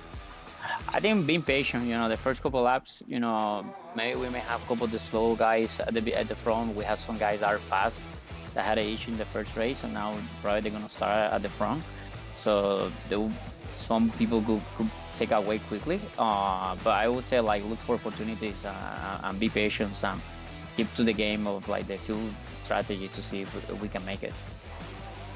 Certainly, that sounds like a plan. Out of all the drivers that you're going to have to race against today, is there anyone in mind that you feel could be a challenge? I think everybody, everybody in the top 10, are hard racers, and they run fast, and everybody good competitors. So I think everybody will be top competition to try to overcome in the next race. Sounds good. Well, thank you so much, Miguel. That is your third place finisher for the sprint race. And I believe we have Mark Reynolds now to interview, and Andrew. Yeah, so we will move on then to our Division 2 race winner, Mark Reynolds, who was able to go from a little ways back on the grid, Mark, up to the first spot when all things were said and done in Division 2. How does it feel to get that monkey off your back, get that first win of the season now? Oh man, it feels amazing. Hard work though. It was a tough track though, and unfortunately my previous race had a spin out when I was P3, so yeah, it feels good to get the podium. I think I got pretty lucky though with P1 getting disconnected, but hey, you got to take those wins when you can. Absolutely, take advantage when you can. And how about you working as a team here? I know it's not team racing for the endurance race, but you want to help, of course, Ismail go faster. I think vice versa as well. What is that team dynamic like, though, coming into a league like the North American Racing League? Oh man, teammates are key to this. Ian's also a part of our group as well, but yeah, we practiced quite a bit this week, so that really helped with where to overtake and kind of pressure management as well. So unfortunately, it didn't work out in this race, but yeah, hopefully we can bring it back for the next one. And how about extra challenges in this endurance race coming up? Nearly 2 hours of racing. Of course, fuel is always on our minds. It's always about fuel saving, but what else can you guys expect? Yeah, definitely fuel as well as the tires, man. Yeah, I was lucky I changed the rears, which really helped, but the fronts are pretty tricky if you don't replace them. So I think it's going to be key to see what strategies everybody's going to use to kind of, whether you take all tires, just the rears or fronts. So I think that's going to play a big factor in the next race. You're clearly thinking it's a matter of, getting that 2-tire change with the fuel on your normal pit stops. Do you want to get 2, then 2, then 2, or how do you guys want to play that? Yeah, probably I think 2 and then replace all 4. I'll have to see how the race goes. Hopefully it all ends up clean, but if I run into a bit of traffic or at least maybe get some gap, I'll have the play to change all 4, but we'll have to see how things go out there. Hopefully it goes my way again, but yeah, we'll have to fight through a bit of traffic again, but I'm sure we can get it done. Good to talk to you, Mark. Congratulations. Thank you very much, guys. Mark Reynolds, one of our drivers that has sent in a driver photo, so you can see him there. Good to talk to him when it's all said and done there for Division 2 in race number 1 on the day. And guys, as far as fuel saving and tires and whatnot, Zach, I told you these guys wouldn't change tires. Well, I forgot. They can get 1. I guess they can get 2. So they can get 1 half of the car done, whether it's front, back, left, right, whatever. They can get 2 tires changed while they fill fuel. It's just perfect, just enough time to let them do that. But when we go and run these endurance races like this, of course, you want to get more than just those 2 tires changed. It's going to be a challenge to get more than 2 done. Getting 4 that's a long time in the pit lane. Even then, I think if you're going for 2, you got to go for the rear tires. You got to make sure you got some grip underneath you, especially since a lot of these cars are rear-wheel drive. And, well, actually, no, they're race cars. They are rear-wheel drive. And it just makes more sense to have some more rear grip, especially with these cars having motors in the rear. You've got more power back there. You've got more weight. You want to have more grip back there. So if you're not going to change tires, don't change tires. But if you are, go for the rears.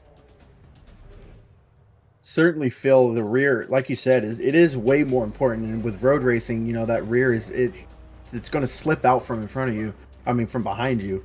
So you really want to try to prioritize making sure that your car is in the right condition to be able to make it through this. And with a long race ahead of you, you gotta formulate the right strategy. And every driver has a different strategy, different drive style. So it's going to be interesting to see how it plays out and what every driver is going to do. I think it's worth considering as well left to right, though. You have a track here. If we look at the track map with, let's count them. You've got 1 to the right, then 2 to the left, 1 more to the right. So far even through the first 4 corners. 1 back left, 1 back right. Then you come back to the right, and while you have the bend up left for the Schumacher S to the left at 10, it feels like overwhelmingly right-hand turns. You have turn 1, 4, 6, 7, 11, 14, and 15. You can count 9 in there as well to make it, 7 right-hand corners to, 8 right-hand corners to 7 left-hand corners, and I'd say those rights are just a little more important right now, especially when you go through that fast Advent Bogan turn 12. You need that left-hand grip, so if you have overwhelmingly right-hand turns, you want to take the lefts to make sure you have left-side grip to hold you through those corners. We'll see what these guys end up wanting to do. You might also want to take, if you know that you need rears, maybe you take fronts first, rears later, and try to just get through those rears early, if that makes sense. We expect these guys to have, I believe, 4 total fuel runs, 3 stops in the pit lane during this 2-hour race, but it's going to be a big-time challenge for them regardless. While we go to a break, we're going to invite you to take a look at our upcoming broadcast here at Pit Stop TV. Next up, we head out to Chicago. That's tomorrow night with the Icon Cup Series, a series that our own Waylon Turner went and raced in last week at Nashville, and that was a lot of fun. But the Icon Cup Series at Chicago tomorrow night. Make sure to tune in for that at 7:45 Eastern. Then the following week, we have an empty week until we go to Pocono Raceway with the Icon Cup Series, another race with them. And then we have the Cerro 1/8 Racing Media National Tour out at Langley Speedway. Going to be a lot of fun with those guys for the mock Hampton Heat event that they're going to be running. A lot more information on that coming very, very soon. But that'll do it for us for the sprint race here at the Nürburgring. More racing on the way. Don't go anywhere. It's the first endurance round of 2 this season.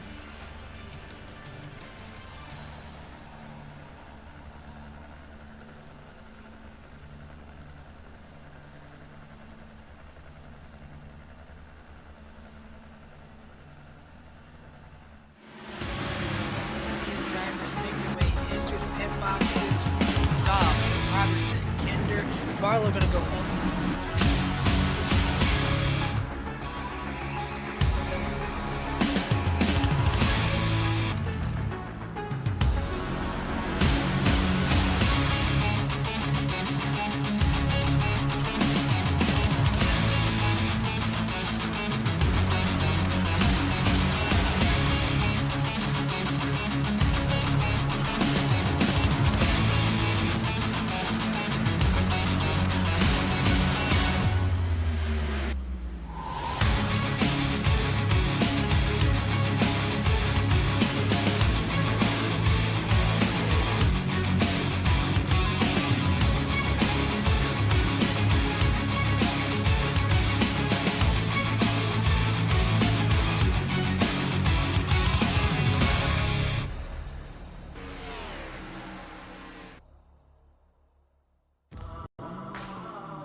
If you're ready to hit the track in the iRacing Ford FR500S Mustang, then sign up.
Welcome back to the virtual Nürburgring. I know we're not on the Nordschleife, but the Grand Prix circuit, I think, is an okay substitute, as we've just seen a really solid 50-minute race to get the day going, a sprint race, although usually, we talk about those sprint races feeling like a bit of an endurance, on a normal race night.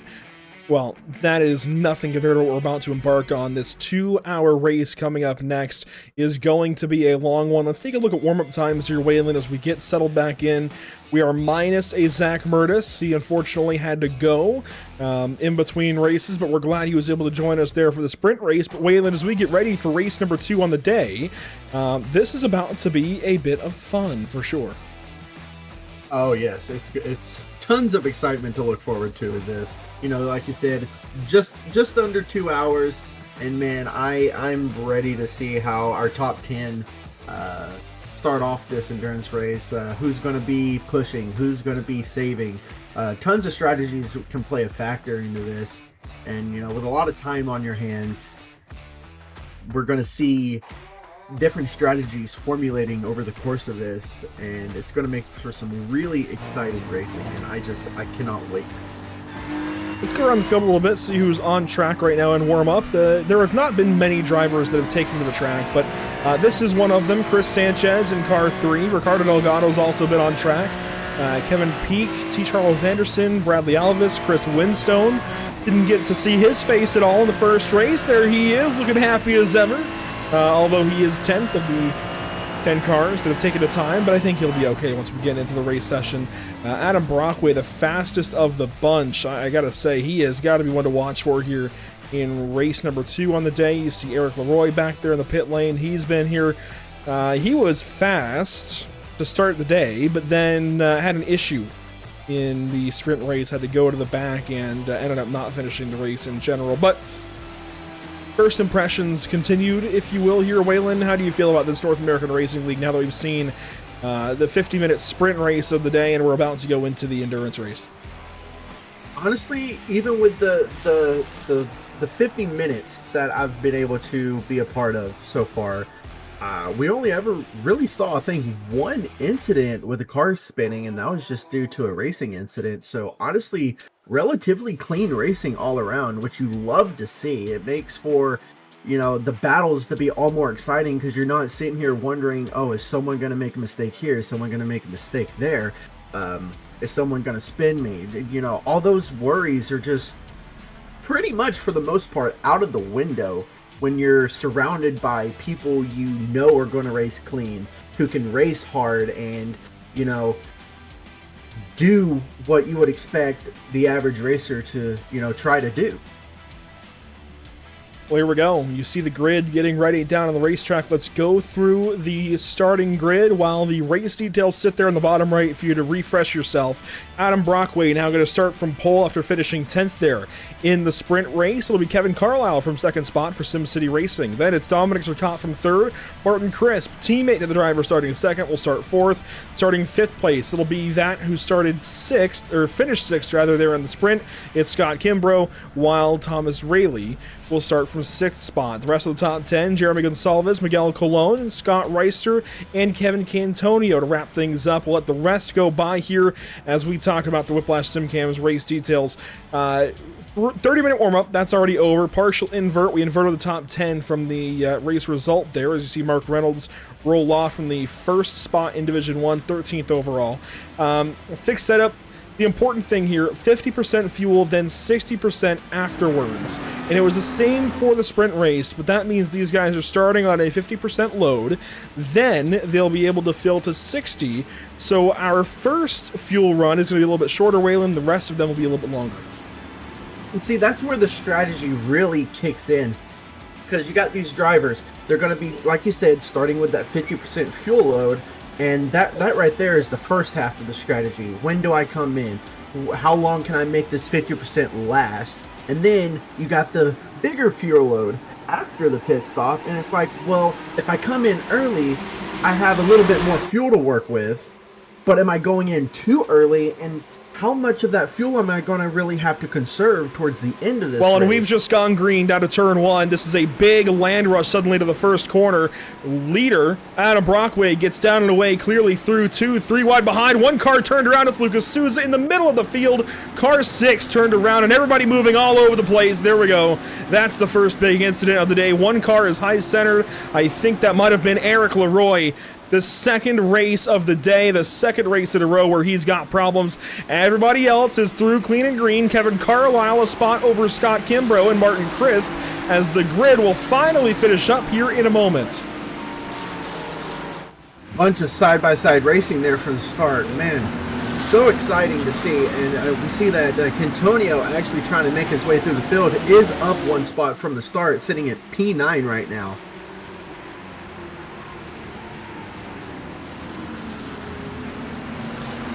Side by side right behind here, Martin Crisp, Jeremy Gonsalves, contact there, and what a save from Gonsalves. Miguel Colon will go by, and wow, just wow, I am shocked at what's gone on here to start the endurance race. We'll recap all of it here in a moment.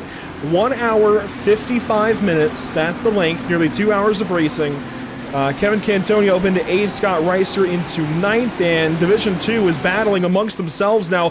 Look at this fight. 2, 3 wide further back in the field. Oh, we have a spin! Mark Reynolds is around.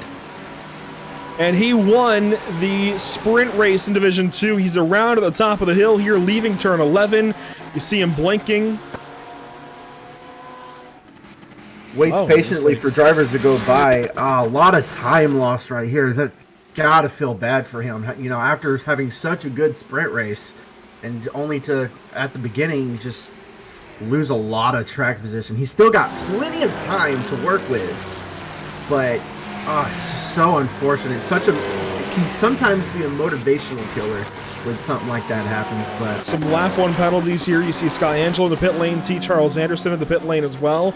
I'd imagine that's in response to what happened lap 1. Anderson going to come in and stop at his box. He shouldn't have to. It should be a drive-through. He'll stop there and continue on. such an exciting start to this race already. Not even a full lap in, and we're just seeing so much happening already. So unlucky for some of these drivers. Well, we're having some massive issues with the broadcast, but we'll take a look at what happened in turn one.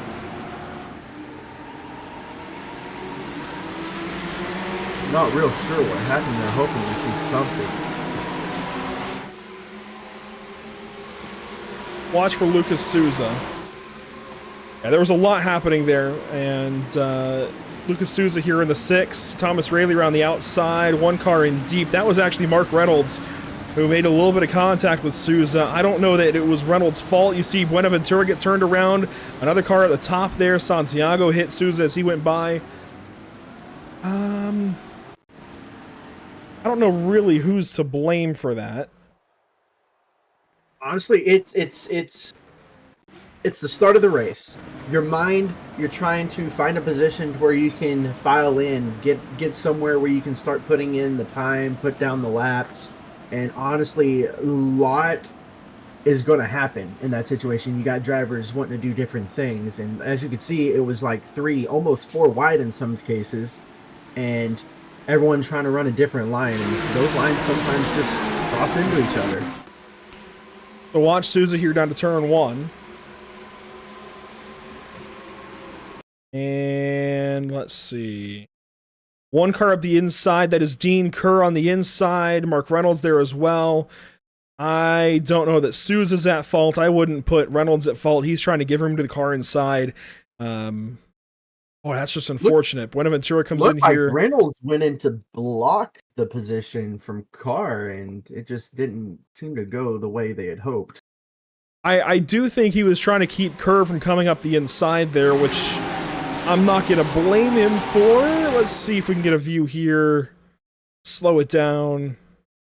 You can see Kerr goes in, and then looks like Reynolds just tries to close that gap a little bit, and Reynolds lurched up for a moment, then got punted, so he gets hit by Dean Kerr. Rather, that's Scott Angelo, not Kerr. So that's why Angelo had to come through the pit lane. So that was ruled on Angelo. That was very quick reviewing there from Race Control. Props to them. They got that one right.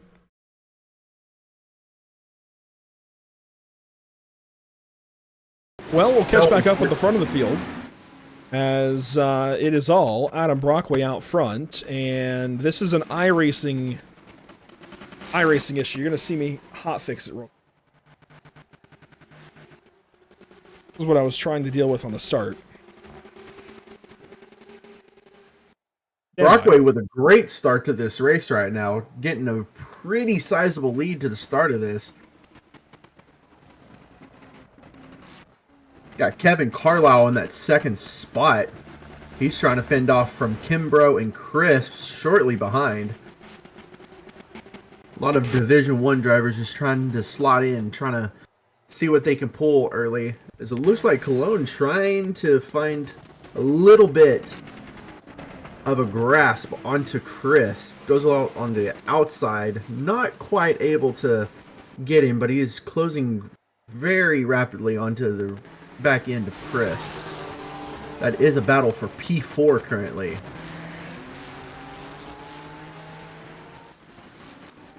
Kimbrough looking on the outside as Chris actually gets turned around. Not sure what happened right there. Take it back a little bit. Looks like Cologne got onto the left rear of him. Just sent him around. I'm trying to diagnose what's happening still at the broadcast. It's not how we wanted this to go, that's for sure. Very unfortunate for Chris. Chris, one of the drivers during the sprint race that was running very well, and just once again, one of those unfortunate early incidences that just loses you a lot of time. He right now slots behind Delgado in the 26th position overall.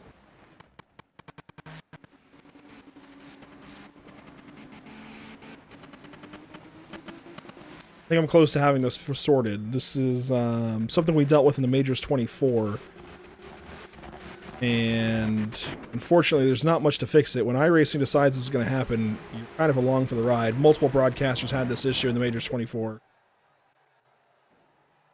Miguel Colon was actually black flagged for the incident of spinning Crisp, so I got to assume he's going to go in for a drive-through penalty. As we can see, he is just now serving that right now, entering the pit lane. Don't think he'll make any sort of stop, but we see someone's behind him. Who is that behind him? That's Diego Ere actually making a stop as well. Looks like he's going to make a full stop. All right, I think we've got ourselves sorted here. So apologies for everything that just happened in the last few minutes and missing all of that, but I think we are at least passable right now for the broadcast to continue. So Adam Brockway out ahead with the race lead. He has completely taken off and has 6 seconds over Kevin Carlisle, Scott Kimbrough, and the rest of the bunch. Jeremy Gonsalves 4th, Thomas Rayleigh 5th, Kevin Cantonio, they're in the 6th spot. And where we'll pick up with this now, since unfortunately the replay between the start of the race and now is relatively unusable, we can at least tell you that Kevin Cantonio has moved from the 10th spot to the 4th spot and is trying to continue to work through this field. We talked about the difficulty passing. He was going to be talking about having, difficulty passing. He's clearly made it look decently easy so far. Granted, there's been a couple of incidents to get things going, but he's got his work cut out for him from here. We saw just how difficult it was for anybody to pass Thomas Rayleigh, Jeremy Gonsalves, Scott Kimbrough. These guys earlier in the race, our unknowns really are kind of Adam Brockway and Kevin Carlisle, but now that we've got settled in and we can just get going from here, these guys definitely have their work cut out for them. Most certainly, and after a lot of the early skirmishes, we do see that Cologne is picked up out after his serving of the penalty. He's right behind Crisp now. So all things settled back right there in the running order, as we still have a front battle between the Division 1 drivers of Gonsalves, Riley, and all of them. What are your thoughts on this currently, Andrew? Well, admittedly, break the fourth wall. It's difficult to form thoughts when we're having these broadcast issues. This is something we saw at Le Mans, like I said, with the Majors 24, and we just gotta kind of hang on as best as we can. So I know it's disappointing. It's no more disappointing to any of you than it is to me, considering this broadcast is coming from my computer. So very, very frustrating. But putting them behind us, it looks like we're good for part of the track, and the pit stalls are just really eating things up today. But Kevin Cantonio going to work on Thomas Rayleigh. Might have some wheel-to-wheel fighting here shortly. For the most part, it looks like everyone is just really trying to keep it single file. Still got a long race ahead of you as you see that beautiful sunset in the background. Great scenery in the track. This track is amazing. Producing some really good racing right now. There's nowhere to go, though, if you're Kevin Cantonio. You've got cars lined up in front and in back. Following Thomas Rayleigh up the hill, his teammate Jeremy Gonsalves ahead of Rayleigh. Want to recap a little bit of Division 2. Kevin Peak leading the way right now. Second place, Bradley Alvis. Thiago Tavea is third. And there's Thiago's car. Ismail Elahi, in the fourth spot. Jake Browder fifth, Logan Boone, Ian Kidd, Sean Patterson, Jacob Klein, and Chris Winstone, your top 10. Problems for guys like Jeff Fleischman, Alexandre Cunha. Start the day, Diego Eda with problems, as you mentioned earlier, Will Coffey, Eric Leroy. Now, Leroy is back on the racetrack, but of course had that abysmal start. He is down in 34th overall. We'll come right back up to these guys down the front stretch. Kevin Carlisle, Scott Kimbrough, and more down the front and into turn number 1. Little update on Crisp and Cologne. They are rapidly gaining positions as Cologne's going to actually get loose. I'm not sure what turn that is, but he stopped right on the racing line. Does get tapped by someone. They Turn lose their 15, front final bumper, corner too. on the racetrack. Few early hit. Cologne, so unfortunate. Looks like we'll have a replay here. So racing with Martin Crisp, that was oh so strong earlier in the day, right behind Chris Winstone, it looks like in the 5 car. And let's see, I know we had it briefly here in the final corner. He was checking up for Winstone on the outside lane, goes for a spin. That was Ricardo Delgado who went by initially, and then, ooh, one car did clip him. He got back going. Very unfortunate for Cologne. Such a strong driver, just be met with a few early issues. Again, a lot of time for him to come back from this, but yeah, I know it definitely plays a lot on the mentality of the driver whenever you're faced with issue after issue. So an hour 41 to go. And we're still just watching this train up front. We're talking about 2nd through 9th right now in a line in Division 1. Carlisle, Kimbrough, Gonsalves, Cantonio, Rayleigh, Pecorini, Reister, and Sanchez. Chris Sanchez bringing up the rear of this train. If you're the last car in line here, Waylon, you've got an interesting challenge ahead of you. Yes, you can save fuel, but you are the furthest back, as now that'll become Scott Reister, the last car in line.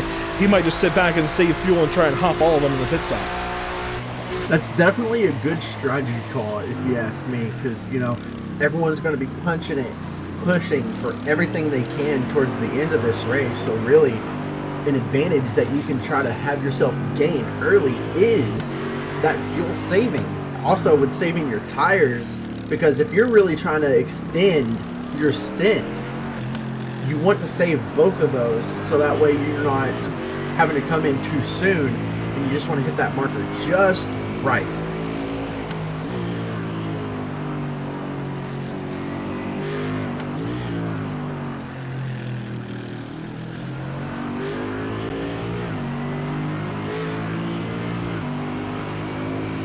Got a bit of a battle here in Division 2 between Alves and Tavea. Tavea kind of backing off a little bit, but there is very little gap between these first few cars of the 2nd division. have to see if any of them go for any sort of moves early in this race.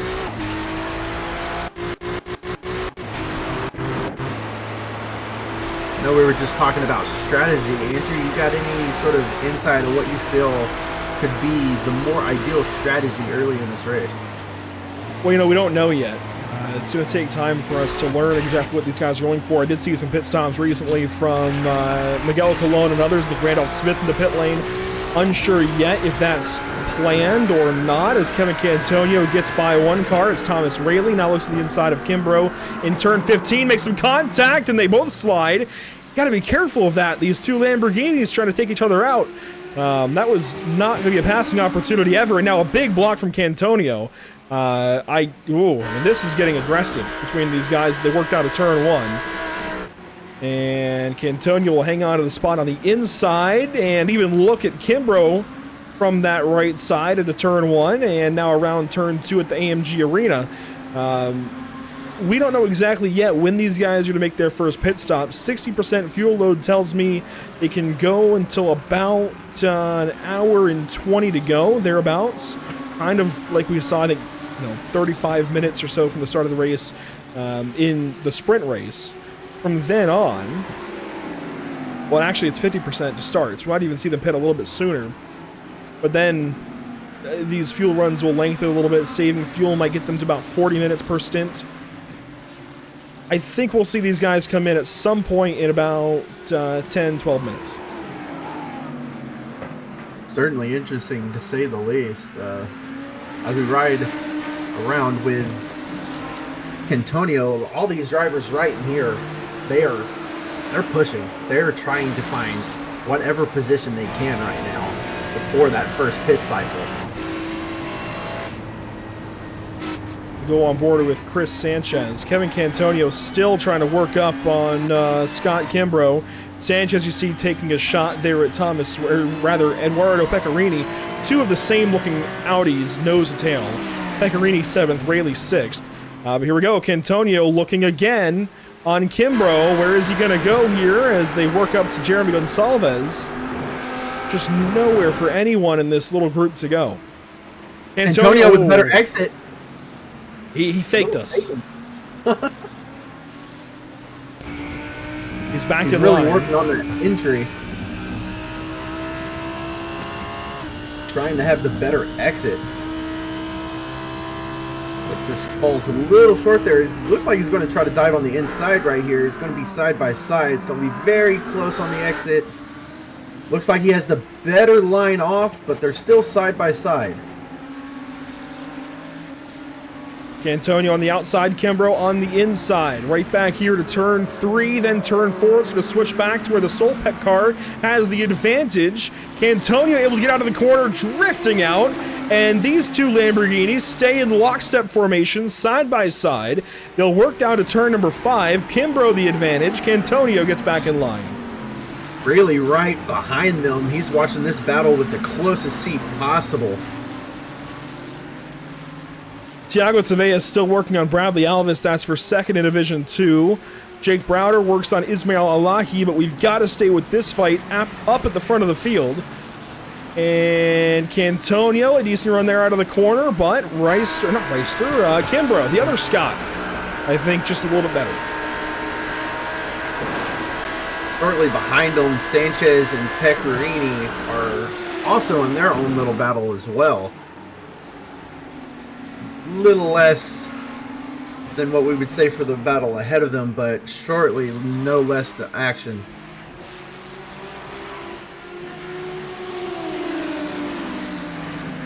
Really right on the back end of Cantonio.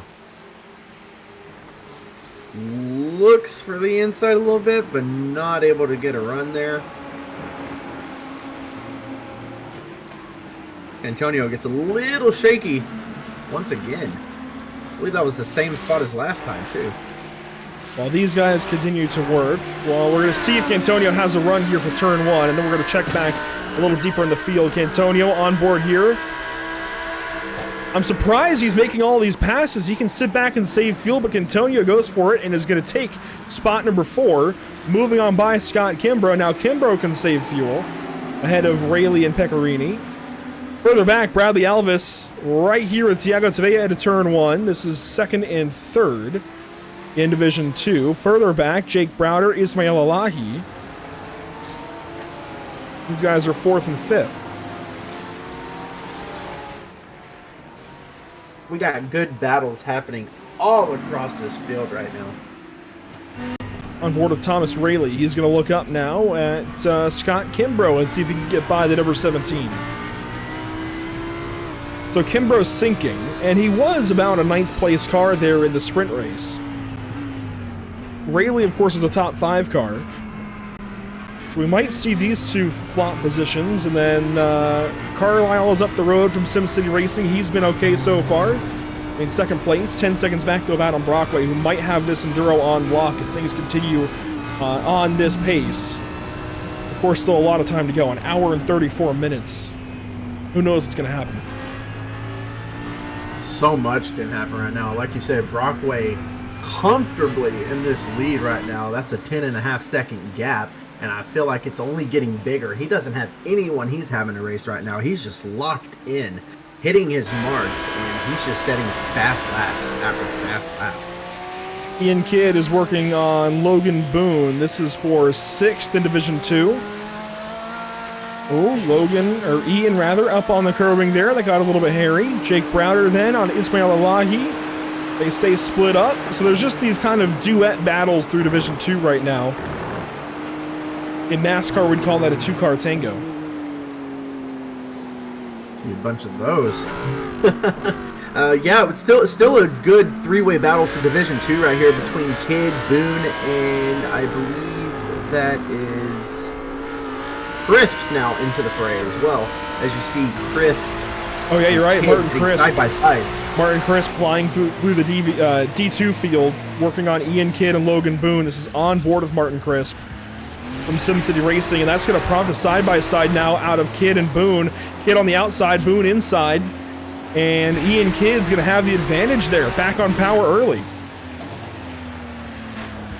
Huge 3-way battle right here, and can we just shout out to Chris for the amazing recovery that he was going through right now. After that early spin, he is gaining position after position, and we can see it firsthand right here why he's able to do that. Has such good corner speed, is able to get a lot on the exit as he's going to go side by side with Boone right here into yet another turn, and it looks like he's going to have him clear. He does. So Chris moves into 16th overall. Meanwhile, Thomas Rayleigh stays up on Scott Kimbrough, and these two continue to fight for what will be the 5th position on the racetrack. Gonsalves and Cantonio are taking off, leaving these two in their dust. I mean, that's to be expected. Cantonio is a top-notch driver. He's got speed, as we've seen from the past 2 weeks. He is definitely a driver to keep an eye on, and as you said, he's not eligible for driver of the day due to his win last week, but again, he's someone that, you know, you can't help but, like, you know, talk about him and, like, really just showcase what he is able to do. Well, and you talk about driver of the day, and I wouldn't have all thought about Adam Brockway in race 1, the sprint race, but then you come into race 2, the endurance race, and he's got 10 seconds, 11 seconds on the field, and I think it's hard not to consider him at the very least. And we'll make our nominations later on with about 30 minutes to go, but I think Brockway has got to be in the conversation. Kevin Carlisle suddenly. Martin Crisp, I think, is still in the conversation. Drivers of the day from Pro. And we still... So the way it works, since you're new, Waylon, is we pick 2 drivers from each class. You'll pick one, I'll pick one. And... we pick 2 drivers from Division 1, 2 drivers from Division 2, and the fans vote. I think to cram so many nominees, really, I guess, viable nominees from Division 1 into just 2 picks is going to be very, very difficult. From Division 2, I think it might be a little bit easier. Mark Reynolds was great earlier. Now you have Kevin Peake and Thiago Tavella dominating in Division 2. I'd say Bradley Alvis might have been the most consistent so far. But Division 1 is going to be a tough one. Oh, most certainly. I mean, it's almost an injustice to have to limit driver of the day to only just 2 nominees, because as we've seen already, there's so many good drivers, and you want to be able to showcase them all and like pick them all for driver of the day, because at the end of the day, everyone puts their heart and soul into the race, and really, it just at the end of the day, everyone's doing such an amazing job. And so I'll address the elephant in the room here with the flashing. This is something that, like I said, we had happen at the 24 hours of Le Mans with Majors, the Majors 24, and I can even break the fourth wall a little bit here. Pop into iRacing real quick and make the UI bigger. I can go into my settings. If I go into replay, this is how we adjust it basically. It's how many cars we draw, and we'll turn it down a little bit, but even the car limit, it's difficult to work with. We had no problems with this in the heat race. Shouldn't be having problems with it here in the endurance race, but for some reason, something with iRacing sound and the way it processes, it's weird that it's a sound issue that affects graphics, but it makes these cars flash. I don't know why. I don't know the full science behind it, but you see I made that adjustment, and now cars aren't flashing all over, and we aren't the only ones who've had issues with it. Every broadcaster that broadcasted the Majors 24 had a similar issue. If somebody has more science behind it, I'd love to know. The frames that you get every once in a while, that's kind of normal with a track this big, and some hardware that's maybe a little bit behind what's newest now on the market. That's normal. I expect that, but the flashing is what gets me. That's our fourth wall break for the moment, and Scott Kimbrough defends on the inside. Here Rayleigh tries to go the outside, and they'll switch back now for turn 11. Once again, that division battle, they are fighting for, I believe, to be position 5. Yes, position 5. But also, I want to highlight the Division 2 leader, Kevin Peak, as where the gap between him and Tavea is closing very rapidly, as he's right on the back of Peak right now. You see these 5 drivers in a line. Actually, no, that's a little bit mixed up, isn't it? That's there's a bit of a break there, but regardless, the top 5 are in a line overall on the scoring pylon anyways from Division 2. It's Peak, Tavea, Alvis, Browder, Ilahi on the racetrack. There's Kevin Peak leading Division 2, Thiago Tavea second. We'll go on board with that Ferrari. Looking up ahead, within a half second of the race lead in class. I just want to take a moment to highlight just the drive that Thiago is having right now. Started the field in 27th, currently sits 11th overall, P2 behind Peak.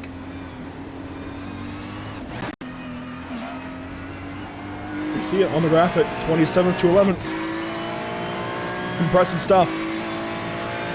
Most certainly, and when we get back onto the topic of driver of the day, that is certainly an aspect to look at for that nomination.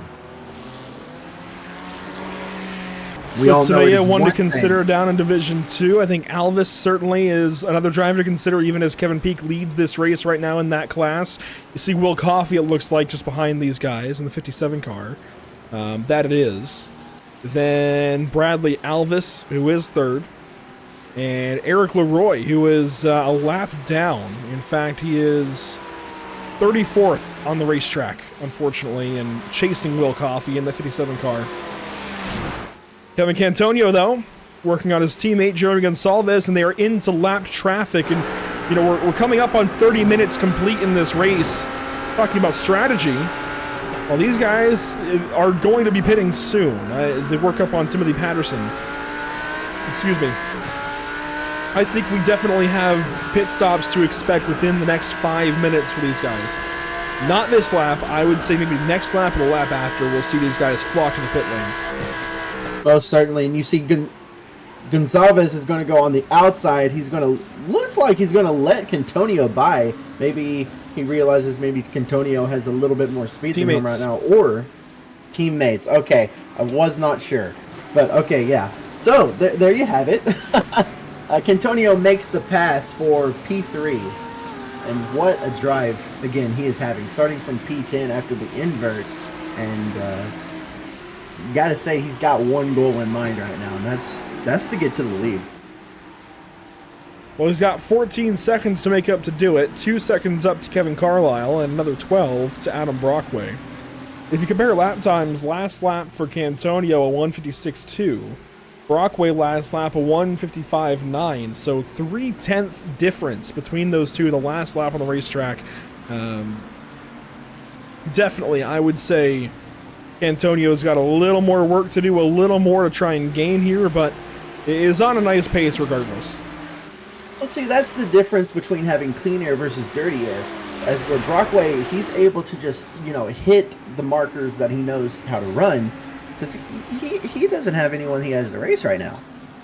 As to where you have Cantonio, who's working his way through the field.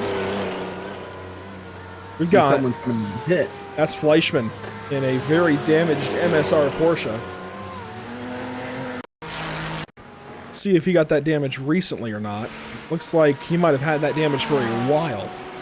Looks like that's Randolph Smith. Oh, you're right. Who did I say that was? I said it was Fleischmann. Yeah, that is Randolph Smith. Fleischmann drives for Moradness. You're absolutely correct. I don't know where I got those two mixed up, but Smith takes his one fast repair for the race, and we'll get back on the racetrack soon. Teammates, I believe, with Diego Era. And there he goes.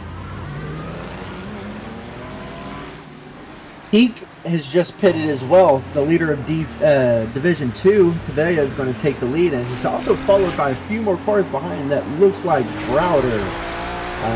Looks like Kid as well. And no, Boone stayed out. Oh, here we go. Here's everybody coming in from the back end of the field. You see multiple cars on jacks taking tires here early. Here comes Steven Santiago down the pit lane. A couple more. Let's see. Ismail Alahi, Ian Kidd, Jake Browder, Chris Winstone, Dean Kerr, all in the pit lane all at once. And pit timer here for Kevin Peak, 25.83 seconds. It's like that driver started from the pit lane. I think that was Patterson. There's Jake Browder, 25.58 seconds. Ilahi, 25.72. 25 for Kidd. Kundal up on the jacks. You see Dean Kerr roll away after 25 seconds in the box.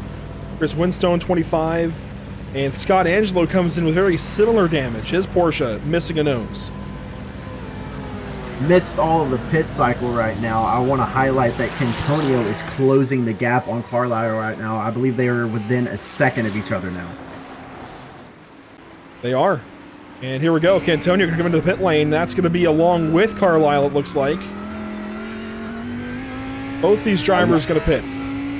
I love strategies like this where you're battling the driver ahead of you, and we got to see who's going to have the better pit stop right here. Look at everybody else coming in. So you see Carlisle, Cantonio, Kimbrough, Rayleigh, Pecorini, Sanchez all coming in. Thiago Tavella in the background comes in this lap. Everybody flocking to the pit lane this lap with 1 hour, 20 minutes to go. And if these guys can go, let's see, this was 35 minutes almost from the start on 50%. I think we can safely say 37 or so. Oh man. If they can hit 40 minutes, this breaks down easy. They've got 2 more stops. If they are short of 40 minutes, they're going to have to make 3 stops to the end of the race. There goes Carlisle out of the box.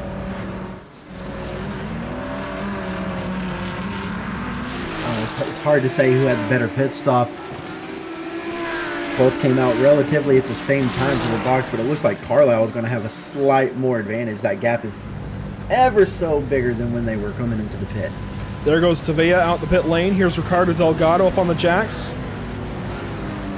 And it's difficult to say for sure who gets the leg up in these endurance race pit stops because they are taking full fuel, which is something you don't always see these guys do. And he's down off the jacks, the tires are done, and now done with fuel. He rolls off and away.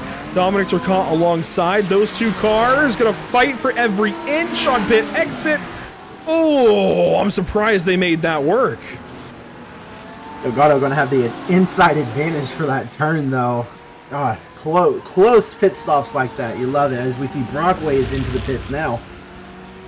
Race leader Adam Brockway going to come in for service and should make an easy 20-second pit stop for fuel and maybe even a couple of tires. I wish we could tell which tires they were taking, front, rear, left, right. But Brockway, pole sitter, comes in and will stop. Gonzalez shortly behind him as well, coming in. So Gonzalez went the extra lap. Scott Reister went the extra lap. And that's important. I think that's really important. Oh, and Scott Reister, whoa! No left front on the car. What happened? Pit entry possibly, but that's a fast repair burned the 42 car. Doesn't look like he lost much time, though. Watching Carlisle coming around the last turn. Is he going to come out in front?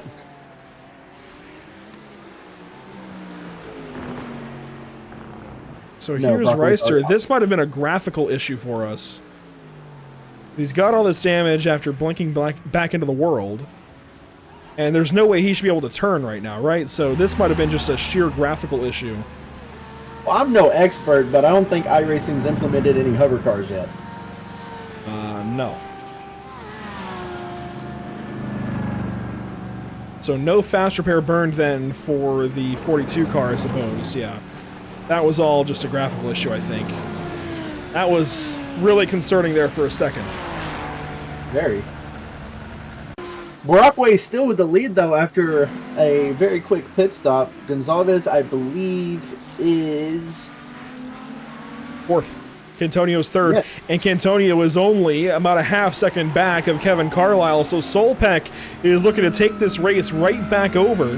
And they very well may within the next 5 minutes or so. All Cantonio's got to do is get to Carlisle and get on by. I mean, this is a Solpeck season so far. Cantonio wins the first 3 races of the season. This is technically race 4 in round 3.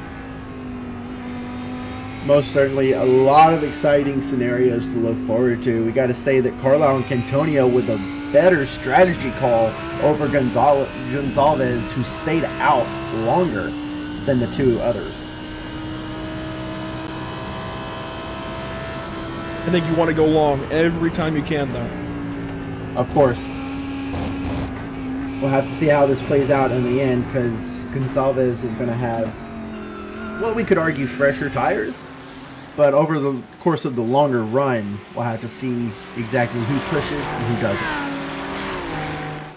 By the way, weather conditions here in the endurance race. Track temp is down a bit. Air temp starting to fall. We're into the later day here at the Nürburgring.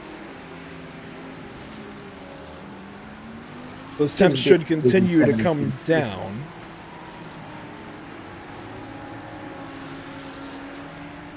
And Chris Sanchez back here has been very, very quiet since this second race got going. He is now into the 8th spot after starting 12th. Solid day going for him so far. He's leaving Scott Reister in his dust. Kevin Peak a little further back. Miguel Colon as well. Actually, Colon's coming up on Kevin Peak. Might make this pass here shortly. Yeah, Kevin Peak with a smooth transition from the first stint. Still leading Division 2, by the way, over Thiago, who is just a little further behind than last time. But nevertheless, this is still an interesting battle. We'll have to see if Thiago can close that gap or not.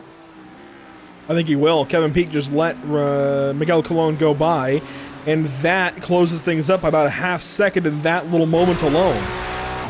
So Thiago gifted some draft down the hill here to turn 7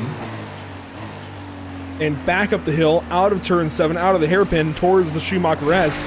That draft is important. That's not just a life raft to catch back up to the field or catch back up to this battle. That's also fuel saving. Exactly, and if you're Bradley Alves, who's 4 seconds back, you want this to happen. You want a battle. You want to be able to have the opportunity to close that gap. And with, like you said, the points battle that is on the line in Division 2, this is very, very important for him right now. So on board with Tavea.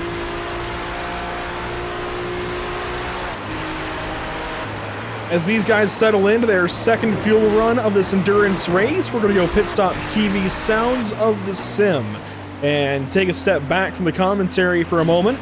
Let you guys listen to what's happening around the racetrack and just get a feel for how challenging it is to get around here at the Nürburgring. We'll be right back.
We'll turn the volume back down and get back to normal traditional commentary. Thomas Rayleigh, right on the back end of Kevin Carlisle, has been there for a while now, challenging for what is the 4th position. Eduardo Pecorini working on Scott Kimbrough as well. So as they dip, the sun dips behind the clouds there. Turn 11 looks a bit dark, but I promise we have sunlight to go. These two battles we've watched a lot through the Sound of the Sim segment there. And as we just took checkered flag, if this was a sprint race, Waylon, I think these two fights are the best on the racetrack currently. Oh, no doubt about that. Like you said, we've been watching it for a while right now, and it's kind of ironic how both battles include teammates as well. With I believe that's Pecorini and Rayleigh, who are teammates. Correct me if I'm wrong. Yes. But both of them each respectively working on an opponent of their own. And, Pecorini! Wow, a big move to the inside of Scott Kimbrough. He gets there. Audi on Lamborghini. Contact. The Lamborghini comes back over. Kimbrough asserting his position. Pecorini's got to find a way by. What great racing between these two. And whoa, Pecorini sends it up the inside. It's going to be tight on that inside. Looks like he got a little loose. He's not going to have quite clear yet as he's fiercely looking for that inside. I don't think he's happy with Scott Kimbrough right now. The contact there on exit of the first corner of the arena, and now sticks his nose at the inside of turn 5. Did not have position there. Lunges to the outside of turn 6. Gonna lose position now. He is, I think, frustrated. Pecorini, that is. He's been riding around with Kimbrough for a while right now, and I frankly think he's just tired of looking at that rear bumper now. He wants to. He has his sights set on getting further ahead. He wants to catch his teammate. He wants to be in that battle. There is that battle. Thomas Rayleigh up ahead, working on Kevin Carlisle. These that drivers battle a little more tame than the other. Yeah. These drivers are looking for 40 minutes to go in this race before they pit again, if they can get that far. It's going to be a tall ask, but that's about when we expect them on pit lane again, somewhere between 45 and 40 minutes to go in this race. It's going to take a bit of fuel saving for sure. Most certainly. Time is ticking down, but I believe, and again, correct me if I'm wrong, Antonio is closing the gap to Brockway.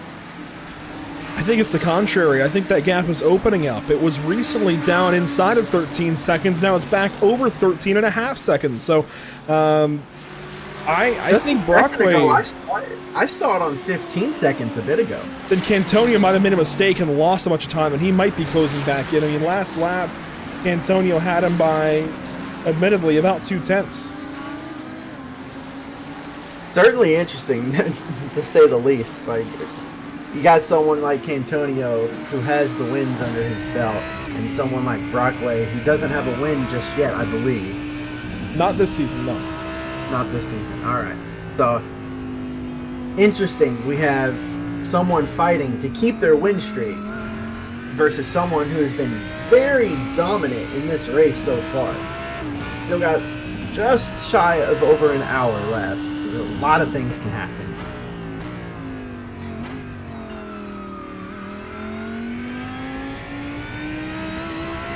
So on board with Kevin Cantonio, 13 and a half seconds up to Adam Brockway. A long ways to go. Want to recap part of the field here. Eduardo Pecorini still working on Scott Kimbrough. Scott Reister started to close back in on Chris Sanchez. That's for an 8th in the Division 1 fight. Down in Division 2, it's been all Kevin Peak to this point in time. He's got Will Coffey behind, but that's a lap to Division 1 driver.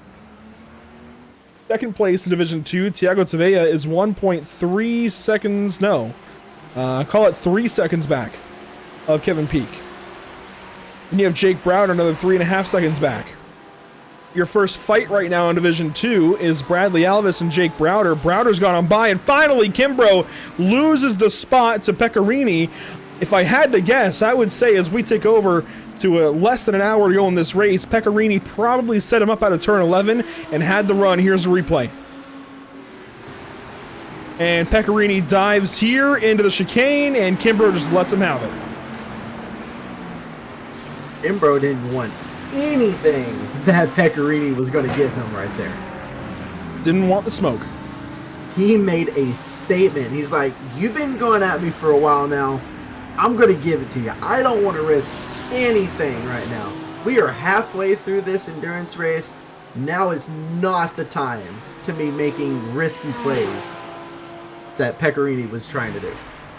Here's Alvis and Browder. We just talked about them. Browder taking the 3rd spot recently, teammates with Kevin Peak, who's leading this race in Division 2. Bradley Alvis teammates with Mitch Buenaventura, who is down in 24th spot. Ricardo Delgado is Ismail Elahi down to turn 1, fighting here side by side to turn 1. Delgado on the inside relents a little bit, but is going to have position just enough here just to run side by side. Now falls back in behind. They've got Lucas Souza just behind. That's a Division 1 driver who was turned around in turn 1 to start this day.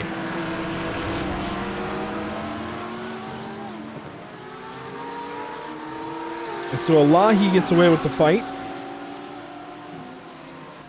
We'll jump back up front to Kevin Cantonio and monitor that battle now. Again, 13.3 seconds the gap. Last lap, actually, we'll have to see what it comes around to this lap. Here is Brockway across the line. That lap, well, it's not going to show for us because it, there we go. So 1:55.87. And then Cantonio... About to cross the line now. 1:55.19. Is it a 1? Okay, it adjusted. It took a second. A 2:4. So running just shy of half a second faster than Brockway. That lap at least. And of course, it's going to ebb and flow with lap traffic. Speaking of lap traffic, Brockway has a lapped car out in the distance ahead of him. He is approaching a few of them. See, up the road. Let's see who he's got to lap here. He's going to have first up Chris Winstone, it looks like, in the 5. Like maybe a wound or 2 on his machine. Running as an independent this season. Then Steven Santiago. Oh, and Mitch Buenaventura is on his list to lap. Buenaventura back here in the 27th position overall. That is 14th in class. Sean Patterson on the list from a BMW. Jeff Fleischman from Radness. And T. Charles Anderson. Look at all of that damage on the nose of that BMW. Oh man, you hate to see it. It's definitely interesting what we're going to see unfold with Brockway reaching lap traffic. This is definitely an opportune moment for Cantonio to try to find some time. As we see, he's now starting to get shy. It's just 13 seconds back. We're on board here with Miguel Colon, working on Aubrey Kundal. This is 21st on the racetrack. 12th and 13th in class, though. And Cologne losing the rear tires maybe there. These guys have been on the tires now for an hour. Potentially. We don't know what was changed, what wasn't. We can't tell which tires were or were not changed at their pit stops. So potentially an hour on these tires, and we don't know exactly who would have taken what. Well, back up here to our race leader. Recovery drive. Miguel Colon? Cologne on a recovery drive yeah. as well from that early incident. Yeah. Here is Adam Brockway working on Steven Santiago in the green Porsche. It's a lapped car. And he'll make quick work of that green Porsche 911.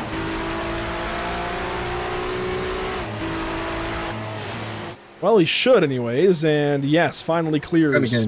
Oh, no. Or not. Wow. Santiago. A little contact right there. Yeah, Steven Santiago playing a little aggressive there, not wanting to lose that lap, but Santiago now goes 2 laps down. Gap's 12 seconds. Well, yeah, that definitely would have helped Cantonio, Oh, right? For sure. A moment like that, trying to get by Steven Santiago, it definitely is going to help Cantonio catch Brockway, but at the same time, guess who's got to pass that Santiago machine now?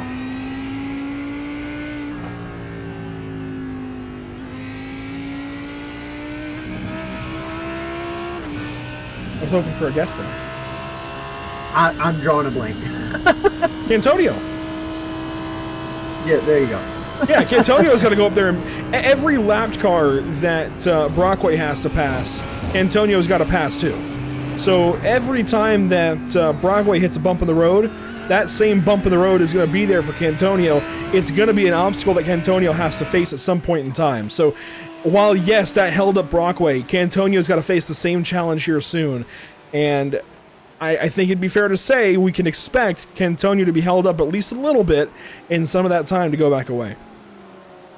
We'll just call that as a brain moment right there for me. But you are certainly right. But also there are factors of Cantonio could also find a much easier and quicker way around Sanchez. It all depends on when he catches that Santiago machine. Exactly. And we still got a fierce battle between Rayleigh. Rayleigh right on the tail of Carlisle right now. Seen a lot of Thomas Rayleigh lately. Right. Talked about him earlier in the sprint race, being one of these drivers that we've seen go from zero to hero. This development over seasons and seasons and seasons. Rayleigh's just gotten better and better and better. And now fighting for 4th position in the first endurance race of 2 this season with 53 minutes to go. Certainly a quick driver. As you can see, he kind of dives that turn a little bit, trying to gain whatever time he can on Carlisle. I love these onboards, I really do, especially at a place like this that's just so fast. Certainly, you get a real true spectacle of just how fast these drivers are going around this course.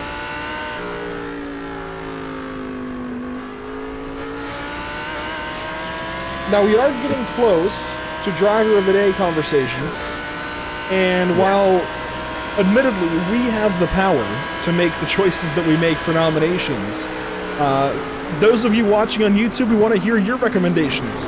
Who do you feel should be up for driver of the day? Who do you feel has impressed you the most? And I'm not just asking for teammate recommendations, I'm asking for who legitimately has impressed you the most today. Who do you think should be up for driver of the day? Who has really just shown what they're made of and been lights out? Who is the shining star that flickers into the night sky? Getting a little quirky with it, you know? Well, no, being that you're from Texas, when you talk about stars in the night sky, I start to think about an old country song. As, Santiago spun around. Oh. The 71 car there, did you see him on the inside? He's still parked. And now gets back going. How did that happen? It's going to happen with a Maradness car right in front of Kevin Cantonio. That is Scott Angelo in the 68. Let's take a look at this. Santiago comes up. Angelo blocks over. Ooh. And Santiago just hits him. And you see Cantonio got held up. Very much. That is very unfortunate for Cantonio. Just wrong place, wrong time to have lap cars battling ahead of you. So Kevin Cantonio now, the gap ahead, 12.5 seconds. Didn't really lose much time. About a second. But with 50 minutes to go, I mean, time is ticking. These guys are pitting again in about 10 minutes. Every second matters. You've got about 30 laps to go in this race. You've got to be making a third of a second a lap at least, if not more. I'd say a half second a lap is where you want to be. Brockway still in sights of lap traffic, so there's still plenty of opportunities for something to happen. I don't know about you, but I want to see a drag race to the finish. Now, did you get my reference of an old country song? I feel like I did, but I'm not Bandy. sure. The stars at night are big and bright, deep in the heart of Texas. Yeah, it's been yeah. so long since I heard that song. You know, being that it's an endurance race, we get to make some of these jokes during this broadcast, whereas normal race broadcasts, sprint race broadcasts, we don't get the same luxury. But we can take a look here at Thomas Rayleigh working up on Kevin Carlisle again, trying to go somewhere, has not been able to yet today. Something is bound to give with this battle. They've been going at it for many laps, and you got to think Rayleigh's going to get a little tired of seeing the back end of Carlisle, just as Pecorini did with Kim, bro. And speaking of Pecorini, he is closing gap on this battle. Slowly closing in. And I like what I'm seeing out in the YouTube chat right now. I think mutual respect for Adam Brockway with the drive he's put on in this race, has cleared himself out of that 12-second lead and has not looked back. Oh, and how about Division 2? Thiago Tavea is suddenly within a half second to get a Kevin Peak. Look at this fight. You called it. He did close that gap back, and he just had to Oh, get and past Peak has to go on the him. outside. Is he giving time up here? Does he have a slowdown? There's contact on corner exit. Very curious. What into the turn? Slowing down into the turn. I'm curious as why. See if he maybe got off track a little bit and gave himself a slowdown. This is turn 5 and 6. Does he extend track limits maybe? I don't think that would have given him a slowdown. Doesn't look like it.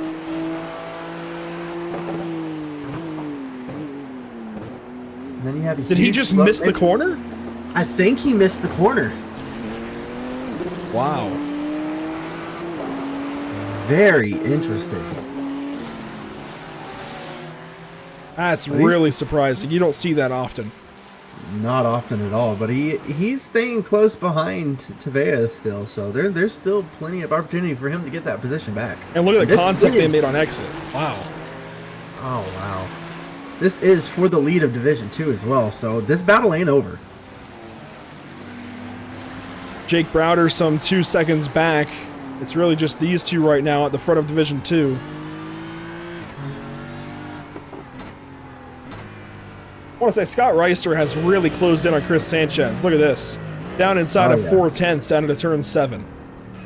Yet another one of these battles that have been going on for a while now. Reister was right on the back end of Sanchez a bit ago, but then he fell back again, and as you see, he's closing that back up right now. We got plenty of battles ahead of us. We are approaching I believe, the last third of the race.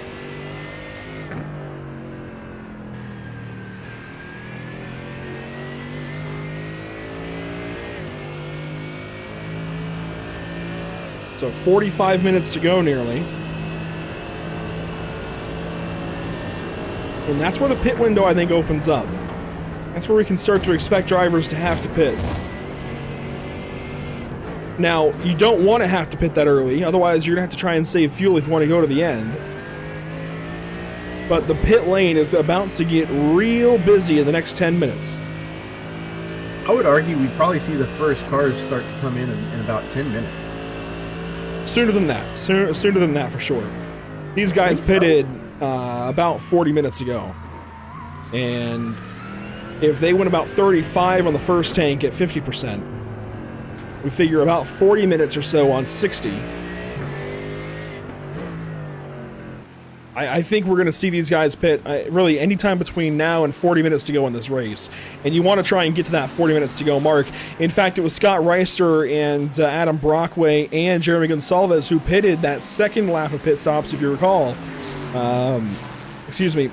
They pitted with just under an hour and 20 minutes to go. And if you're splitting that up evenly, that's going to be 40 minutes to then be 40 minutes to go. From 1 hour 20 down to 40 minutes to go.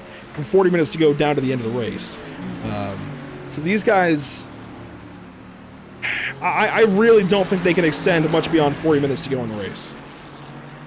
More than likely. And do keep in mind, the two cars that stayed out the longest out of the top 10 is Reister and Gonsalves. Brockway too.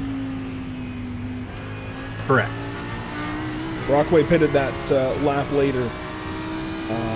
Everybody else up front. So Brockway, Gonsalves, and Rice have been on the racetrack for 17 laps. Everybody else up front, 18. 19 laps for Kevin Peak, Jake Browder, and some others. And it's those guys that I'm really concerned about. If you pitted 19 laps ago, you're probably going to have to pit this time around. In fact, let's find Kevin Peak. Here he is. He's lost quite a bit of time to Tavea now.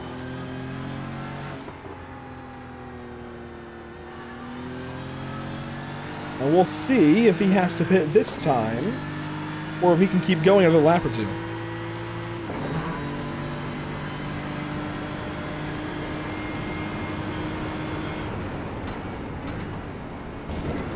Reister almost getting around Sanchez there, just wasn't quite able to get onto the inside.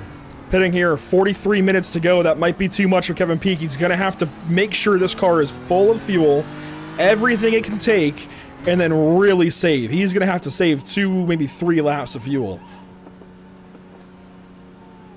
But I told you. I'm curious to see what tires he takes, if any at all.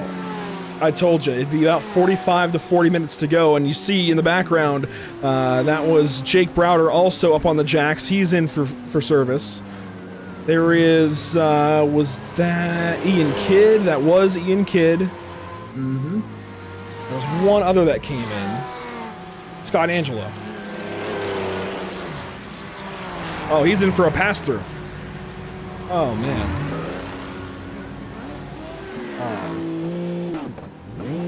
Oh, Peak. Peak just lost a second in the pit lane. He just stumbled trying to get back going. He's going to have Browder breathing down his neck. Those two teammates now will solidly be second and third together. That is everything that Thiago Tavea wants. Everything that he wants. Certainly, and you got to think maybe he's going to come in this time around. Well, let's see. Brockway's gone on by. Antonio's gone on by. Do we have any other leaders pitting around this time? The answer is no. So they know the fuel situation. They know they've got to go a bit. I did hear the pit lane siren come on for a moment there. Ah, Chris Winstone is in.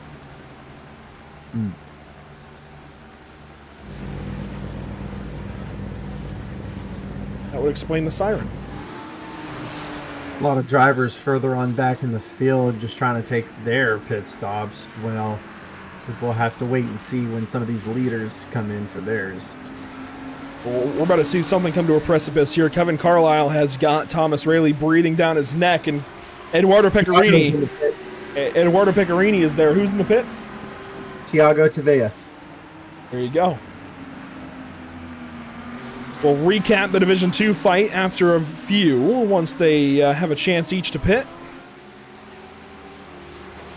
For now, Thomas Rayleigh on Kevin Carlisle. Where is he going to go? They go to the inside of one of the Patterson racing machines. I believe that's Timothy Patterson. Oh, Carlisle! Oh my gosh! He was up on the tabletop there and nearly lost it. What a battle we have on our hands right here. Once again, I believe that is, Pecorini closing in on them as well. He is much closer than he was before. Brockway continues on. Let's see if Cantonio comes in this lap. We've got too soon, and 40 minutes to go. Yes, Cantonio coming in. So Gonsalves will go one more lap. Carlisle should come in. These three should all pit this lap. Carlisle, Rayleigh. No, Carlisle is going to keep going. Rayleigh is going to come in. Pecorini comes in. That is clutch, I feel like, from Carlisle to keep going.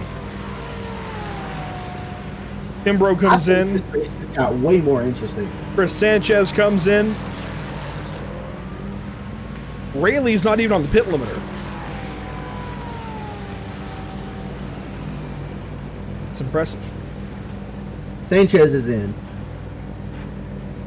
So Kevin Cantonio, how long does he take up on the jacks here? He's definitely taking 2 tires. I don't think we'll see 4. Nope, 2. And it's 25.68 in the pit box. Let's see what Gonsalves, not Gonsalves, who am I looking for? Well, anyway. Kimbrough, that's what we're looking for. Kimbrough, Rayleigh, 25.58, so a little bit faster there for Rayleigh. Pecorini, a 26.65. Kimbrough, a 25.73. Chris Sanchez, a 25.23. Ricardo Delgado's in the pit lane. That front end's all smashed up.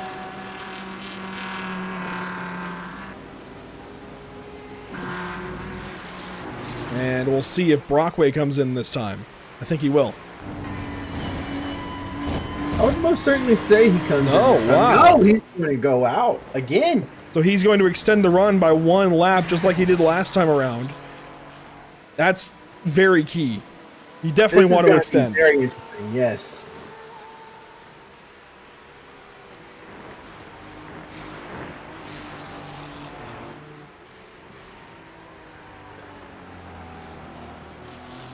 More interested to see how Cantonio is going to be able to. And Gonsalves is able to extend. Carlisle has to come in this lap. Let's see what Reister does. He's coming in. So Brockway and Gonsalves saving fuel. They are able to extend the run by a lap each. There's Reister in the pits. And once this pit cycle calms down, ladies and gentlemen, we'll take one more sound of the sim. And then we will be able to talk about driver of the day. So make sure you have those recommendations in the YouTube chat. I already see some high respect for Adam Brockway, and I think certainly one of us has got to nominate this guy for driver of the day. Certainly. He has been phenomenal throughout this whole endurance race. I know it was a rough day earlier, and maybe that's something you have to consider about that first race, that sprint race, is he did make contact with somebody, turn him around. That was Pecorini, and he was in the back the rest of the day, but he did still drive through to the top 10. And, you know, when you consider, while I present one con, right, one negative, I'm going to present a positive. Consider the fact that he drove up into 10th to be in this position, to start from first after the invert and drive away in this endurance race. Now, I believe they pay even points, but still, to put himself in that position, to come back from that penalty and come back to the top 10, I think is very well worth highlighting, as finally he's going to come in and pit this time around with about 20 laps to go. Certainly, just the point you were making, he has done everything he needs to do to be where he needed to be to start in that first position for this endurance race, and really that just led all to what he needed, because he's been out front this whole race, and I don't think currently anything is going to change that. Here's Gonsalves. Last box time was a 25.85. We'll see what it is this time.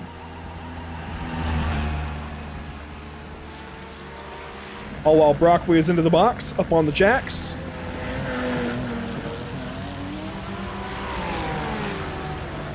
And here comes Gonsalves. So looking to be at a 25.58 for Gonsalves. For Brockway, let's see, should be off the jacks. There we go. 24? 24? No, 25.58. So exactly what we had for Gonsalves, 25.58. Let's see what Gonsalves has this time. And where will he come out compared to his teammate Kevin Cantonio? Down off the jacks. 23.8. Could he come out around his teammate Cantonio? No, Cantonio's already set sail. Cantonio back into that second position. He is out of there. He has the goal. He is. But look at Rayleigh. Rayleigh, also a 25.58 in the box, is well clear of Kevin Carlisle. Carlisle now at a 5th. Pecorini going to work on him. Then Scott Kimbrough in 7th. Chris Sanchez 8th. Scott Reister 9th. And Miguel Colon has worked back into the top 10 overall. He's got to pit one more time. I think you're going to say what a run from Colon. He's got to pit one more time. Oh. So unfortunate there for Kevin, or for Miguel rather. Tiago, though, race leader in Division 2 over Kevin Peak and Jake Browder. Those two teammates now 2nd and 3rd. So you've got teammates 2nd and 3rd in each division. You've got Solpeck up there in Division 1 and KJ Racing in Division 2. Kevin Peak and Jake Browder. I guess that's where they get KJ from. Certainly some great racing. Like words don't even describe the kind of racing we're seeing right now. This has just been phenomenal throughout, and it's hard to believe we're already starting to approach that 30-minute window for this. I can only anticipate what's going to happen after that. Well, now that the pit cycle has calmed down, we're going to ride on board here for the start of Sounds of the Sim with Kevin Cantonio and see how the gap changes these next few minutes. Don't go anywhere. Continuing coverage here nonstop on Pit.tv.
turn things back down as we watch Pecorini work on Carlisle, this for 5th.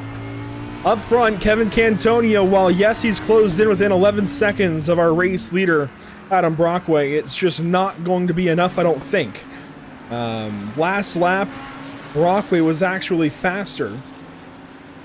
Brockway also holds the fastest lap of the race at a 1:54.829, and nobody else is even close to that. The closest is Carlisle, or not Carlisle, Cantonio, at a 1:55, a 1:55 compared to a 54.829. So this is very much Adam Brockway's race to lose. Most certainly. Brockway, again, has been a spectacle this race so far, just holding his own.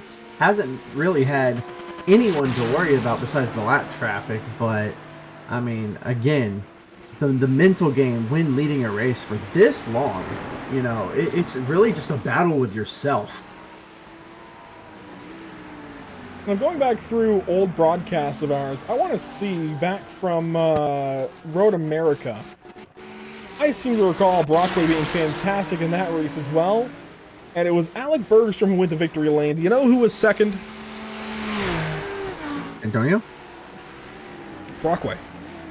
Oh. It was Brockway second in that last endurance race. The last one we ran.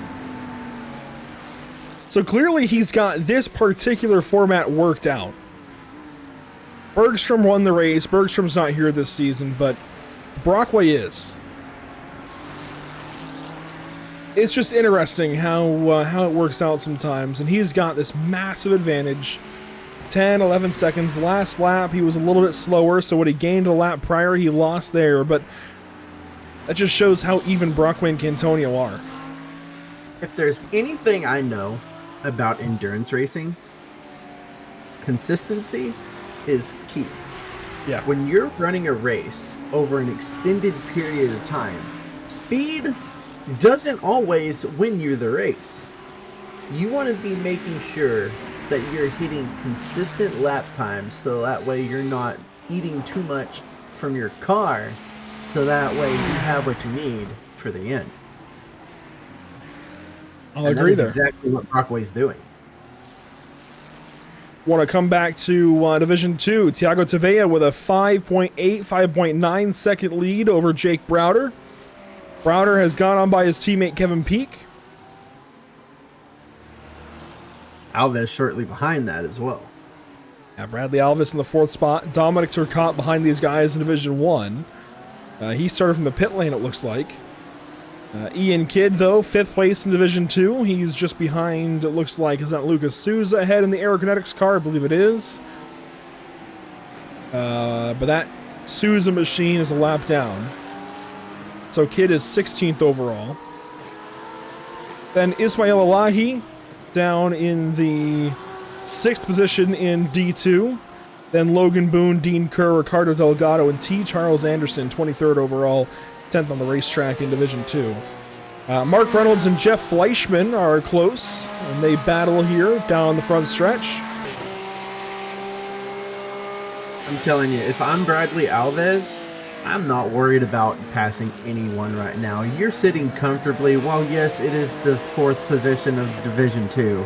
But when it comes to that points battle that they have going on right now, it's early in the season. Every little advantage counts. And for the long run, that is the points battle right now that is most important. And he is sitting perfectly where he needs to be to win that battle today.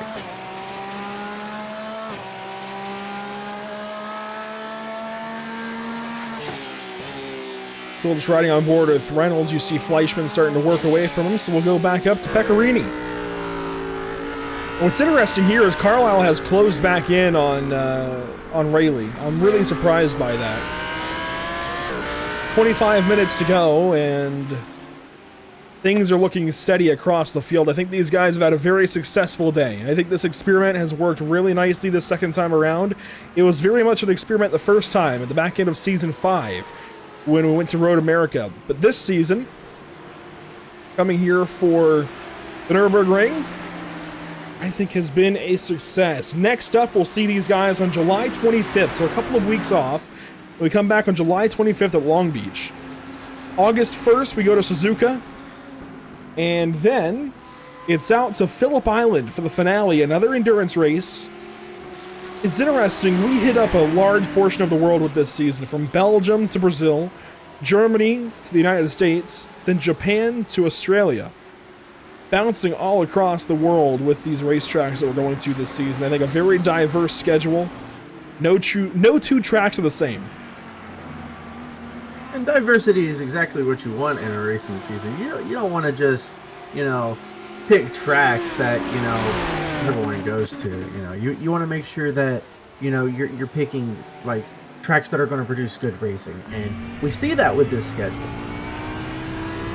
That we do. Spa was fantastic. Sao Paulo last week. Interlagos was really, really good.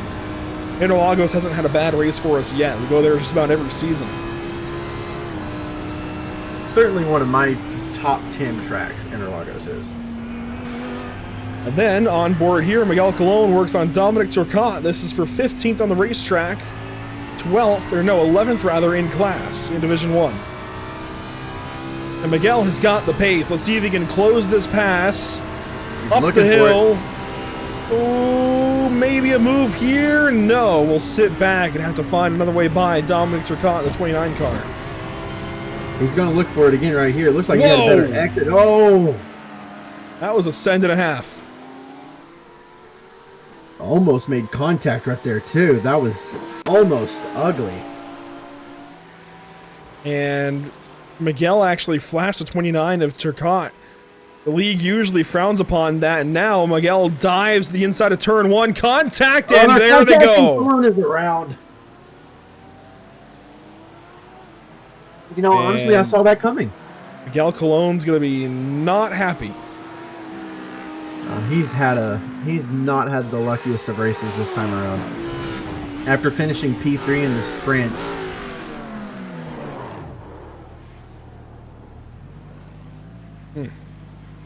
Colon trying to defend that position right there. Was trying to take it away. Right, I had it back. It was Dominic Turcotte on the defense, and here's a look from the drones. I don't think Miguel did anything wrong. Not at all. I think maybe he thought he had the clear to switch back, but might have just tried it too soon. Yeah, I think Turcotte was trying to come back over. Yeah. And misjudged that for sure. Clear. It's very unfortunate. Gotta hate that for Cologne. And Turcotte started from the pit lane, so his graphic isn't loading, but here's his onboard.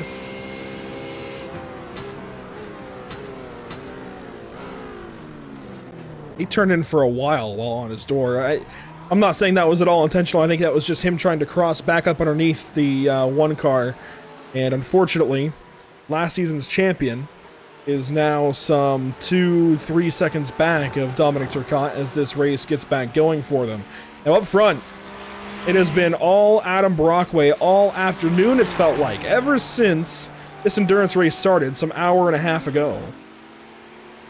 It has been all car 142. And he has opened up even larger of a gap, 13 seconds now. Is Cantonio maybe either losing the car, losing the tires, or is he starting to maybe get a little concerned about fuel, or is he giving up?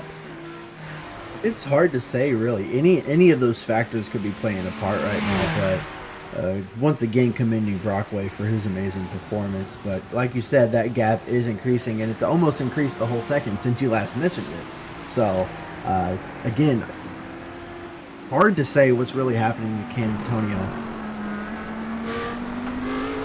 On board here, this is Eduardo Pecorini. Might have an opportunity here on Kevin Carlisle down the front stretch. Carlisle's got that draft though from Rayleigh. What's going to happen down to turn 1? You see how close they are. Pecorini staggers out to the inside. Is going to try and go up the inside of Carlisle. He's got the position and will make that pass cleanly. Great move. Carlisle. I think Carlisle saw that coming and he prepared himself. And as opposed to Dominic Turcotte trying to turn back in and get back to Miguel Colon, He accepts, all right, that car is going to go by. Now I have the opportunity to try and fight back. And I think that's a very important difference. And I think Stu and I see that incident a little bit differently, and that's okay. But I like what Carlisle did there in contrast to what Turcotte did, because Turcotte, I think, was trying to get back and play the game of millimeters. That's difficult to do on iRacing when you have different connections and whatnot. And I just don't think that's ever the best way to go, in my opinion. But that's just my opinion, and everybody's got one. I just like what Carlisle did. Gives up the spot. He understands, all right, this guy's been on me for a while. Now I have an opportunity, 20 minutes, to go get it back. Most certainly, like you said, it's hard to determine what truly was at play right there. But as you can see, this time around, two different drivers pulling off almost an identical overtake, just with much less contact than and we saw prior. Miguel could have been flying in there a little bit hotter than Pecorini, admittedly. But I don't know that Miguel necessarily did anything wrong, and I think the moves themselves were about the same. Miguel might have been a little deeper, so there might have still been contact there, but it's contact you can recover from rather than a hook. But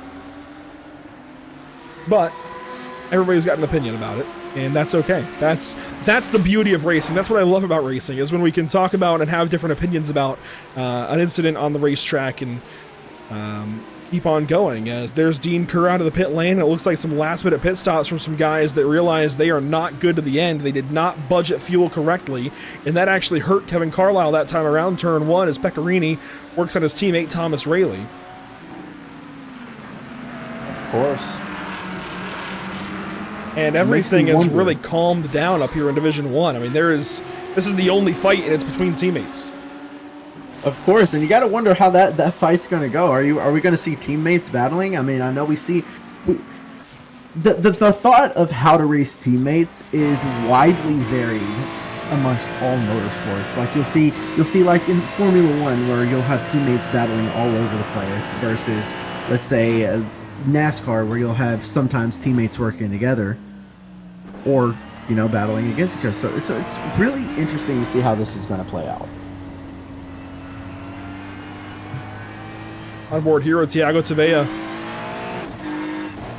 He is in the 11th spot overall, but is leading in class in Division 2. And he's got plenty of time back to Jake Browder. He's got some 3 seconds or so. Most certainly, but 4 the seconds. battle for that second position is still... It can still heat up. I mean, you got the two teammates, but then you got Bradley still back there. He's been looking back there for a while, and it's really hard to say whether or not he's going to make a move. But as that clock ticks down, chances are getting very slim. Of course, this season of North American Racing League Racing brought to you by Moradness. Be sure to follow along. Daniel Morad has got one heck of a social media game. And he goes all over these racetracks and different racing series and whatnot. Of course, Moradness gloves, I think, are the hottest topic with anything Moradness. Go to moradness.com and learn more about what Moradness has to offer. They're not just gloves, though. They're not just Daniel Morad. They're a community, and their Discord server is phenomenal. I love being a part of it. I lurk mostly, just kind of see what the conversation might be. But there is so much available over there, and Giuliano Romagnolo, who is chiming in on YouTube chat, is their, I think, top coach. If I was going to go get driver coaching from Moradness, I would want to get Stu. He is just absolutely fantastic. One of the best drivers on iRacing in a full-bodied tin-top car. Certainly, I've seen a lot of good things about the Moradness brand, and it's great to have someone like them on board with such a phenomenal racing series. And they've been longtime partners here as, some damage there for Chris Sanchez. But Moradness has been longtime partners here with the North American Racing League. Long-term involvement. And good to have them heavily on board this season with the North American Racing League. I got to get me some of them gloves at some point. I don't race enough, but it would really be nice to have a pair of those gloves. They look so good. I want to know how they feel, but Also, I've a heard big shout out to about JS Consulting. JS Consulting handling the back end of the North American Racing League website. And Screw Compressor Service Incorporated, a big partner here at the North American Racing League. A nod as well to our partners with the channel, Whiplash Media SimCams, ATVO, and CC's Business. And I did not mean to cut you off there. But what were you going to add about Moradness? I was gonna say I've always been someone who's been 50-50 when it comes with racing with gloves. You have some people that prefer to use gloves so that way they don't mess up the leather on their wheel or something like that, or maybe it's just more comfortable for them. Maybe they sweat a lot and their hands get clammy after a long race. It's hard for me to find a glove that feels right on my hands because I've always been the person that's in between sizes. So I've definitely been looking into getting something from Moradness. There you go. I think that might have to find what the size chart looks like over at Moradness and see what would work out. I know I've got difficult hand circuit too. I've got bigger hands. So I also have trouble finding a glove in anything that works for me, but focusing back up here, 13 and a half minutes to go. We're on board with Chris Sanchez, and this is a fun-looking fight as he works up on Kevin Carlisle. I don't know what happened to Carlisle. Actually, I do. He pitted. He wasn't good on fuel. Oh, man. Never mind. He was good on fuel. He had a drive-through is what happened. Interesting. Do we have any info on why? Very possibly just hit the 15 incident limit. Very unfortunate for Carlisle. He's been running a great race, and got to look good for Sanchez. Sanchez is going to have the opportunity for another position.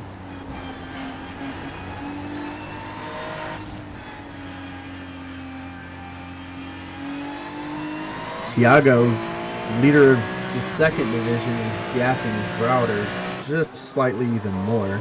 Still got that three-way fight. A slip up there from Peak. This is an opportunity for Bradley Alvis up to Schumacher S. No. There will not be a pass made there, which I think is a good thing.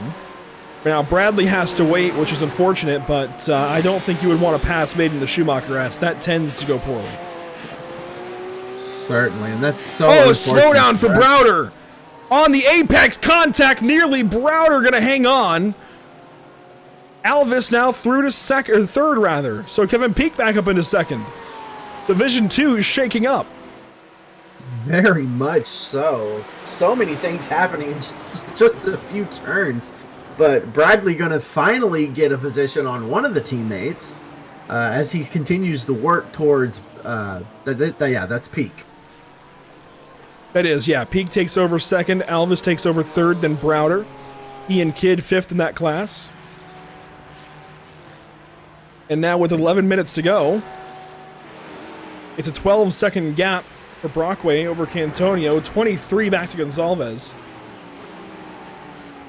I just can't sing this guy's praises enough. You talk about Moradness and needing an ad for them maybe. I mean, this is perfect, right? The fact that he's gone out here, he just dominated this endurance race. There ain't no better advertisement than having one of your drivers up in the lead for the whole race, right? Yeah. And speaking of it coming so close to being the end of this race, I believe we still have to nominate Driver of the Day. Oh my gosh!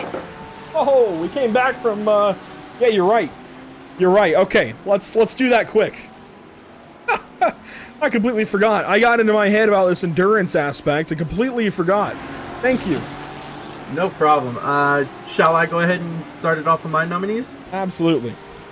All right, I'm just going to go ahead and take this one away from you. I got to nominate Brockway right off the bat. I mean, dude's been dominant this whole race. I mean, there's no way we get through this segment and not have him as the very first nominee. Like, the hands down. And for my second nominee, I know we can't nominate Cantonio, as he would be my second nominee. For well, it has to be somebody out of Division 2. Has to be someone in Division 2? I thought we chose 2. Okay, my apologies. One out of each class. One out of each class. All right. Well, then I'm just going to have to do Tavea. He's been back and forth, and right now he's sitting in the position that matters most, and that is the first spot of Division 2. We'll keep the on-screen here with Adam Brockway as he works by Dominic Turcotte, who is about to go a lap down. Kundal there racing with Turcotte. Been a little crazy, but those are two really good picks. Now I've got to make mine. And I think from Division 1, I'm going to have to go with...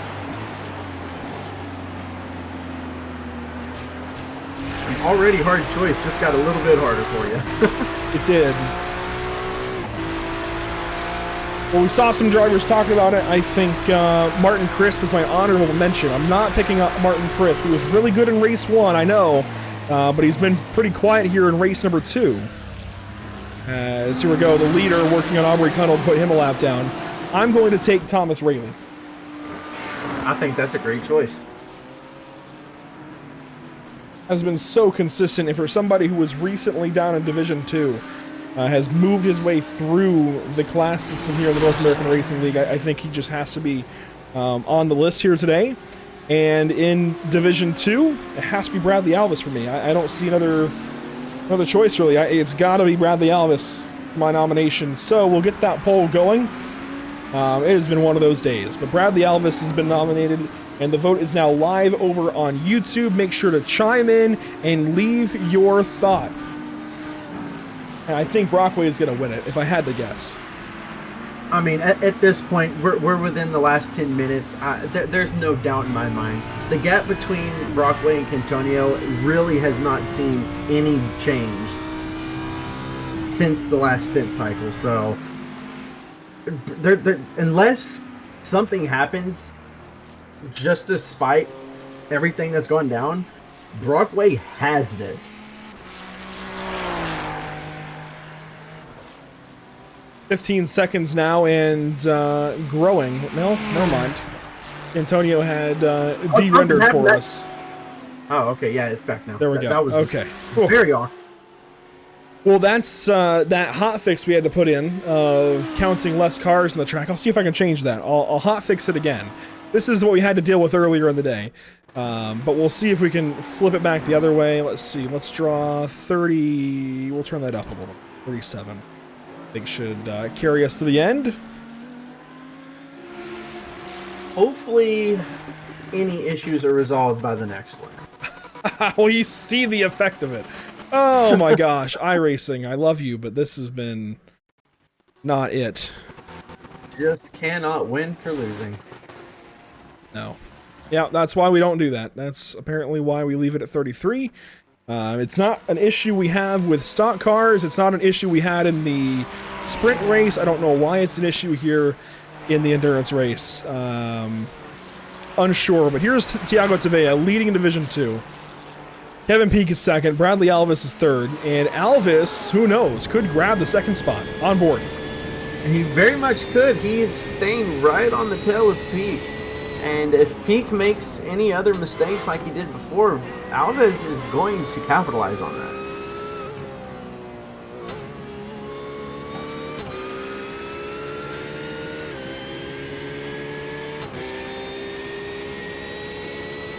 Just watching Bradley Alvis, 6 minutes to go. It's going to be about 3 laps. Well, 4. 4 laps, I think. You guys are running 1 minute 54, 55s. So somewhere around there. The leader has already taken lap 56. Yeah, about 4 laps, I think. Maybe 5. So opportunities dwindling. You see the sun getting lower and lower in the sky. This was done perfectly to run out right to sunset. And, Alvis works right up to Peake there at turn 1. This for second. You gotta imagine that sun is making it very hard to see. It's glaring. I know that's probably played a big factor in the turn where we saw the incidences just a bit ago with Cologne. Browder just back there a little ways. And it looks like Scott Reister's actually caught up to Scott Kimbrough a little bit. We could have a position change here. I think these guys are realizing they've got to save fuel. I think Kimbrough's realized he's short by a lap. which makes me And that- wonder about Kevin Cantonio. He pitted early, along with Thomas Raley and Eduardo Pecorini. And I haven't seen any sign of slowing down from Cantonio. I think he's short. He very might well be, but we'll have to wait and see. Like you said, he's not slowing down whatsoever as he approaches a bunch of lap cars. Brockway pitted 16 laps ago, and we've got, that time, about 3 to go. I mean, you're asking to get 21, maybe 22 laps out of some of these guys. That's just a stretch. 21 is a possibility, but we'll see. Gonna be close. And see we shall, as we are approaching less than four minutes now left of this endurance race, and it has been just that, an endurance. We've seen a lot of action throughout the course of this race, and I think Andrew, you'll agree with me here. This has been quite the race to watch. Absolutely. If I had popcorn, I'd have been eating it by now.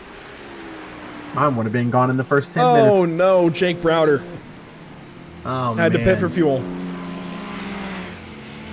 And he's not alone. Kevin Peak, same problems. So Alvis, far and away, going to Alvis. take second.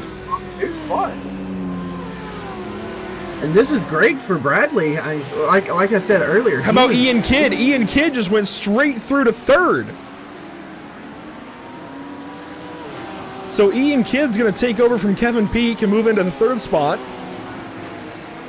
That changes things up big time. There you see Big Ian. stick up for Division 2.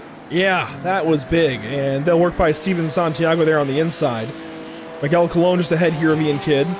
That is a huge change. Ian's got to be dancing in the car right now. Ricardo Delgado comes out right between these guys. Logan Boone there as well. And is that Cantonio? That's Cantonio in the middle of all of this, lapping these guys. This race just got way more intense.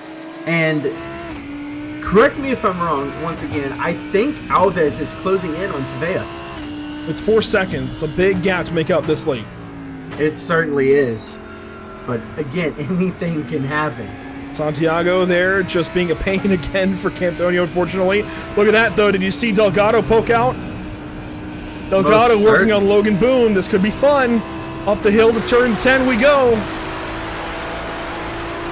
Delgado on the inside. That's a big opportunity. Delgado fires through on past the Ferrari. What a pass. Meanwhile, Cantonio just in the middle of it all.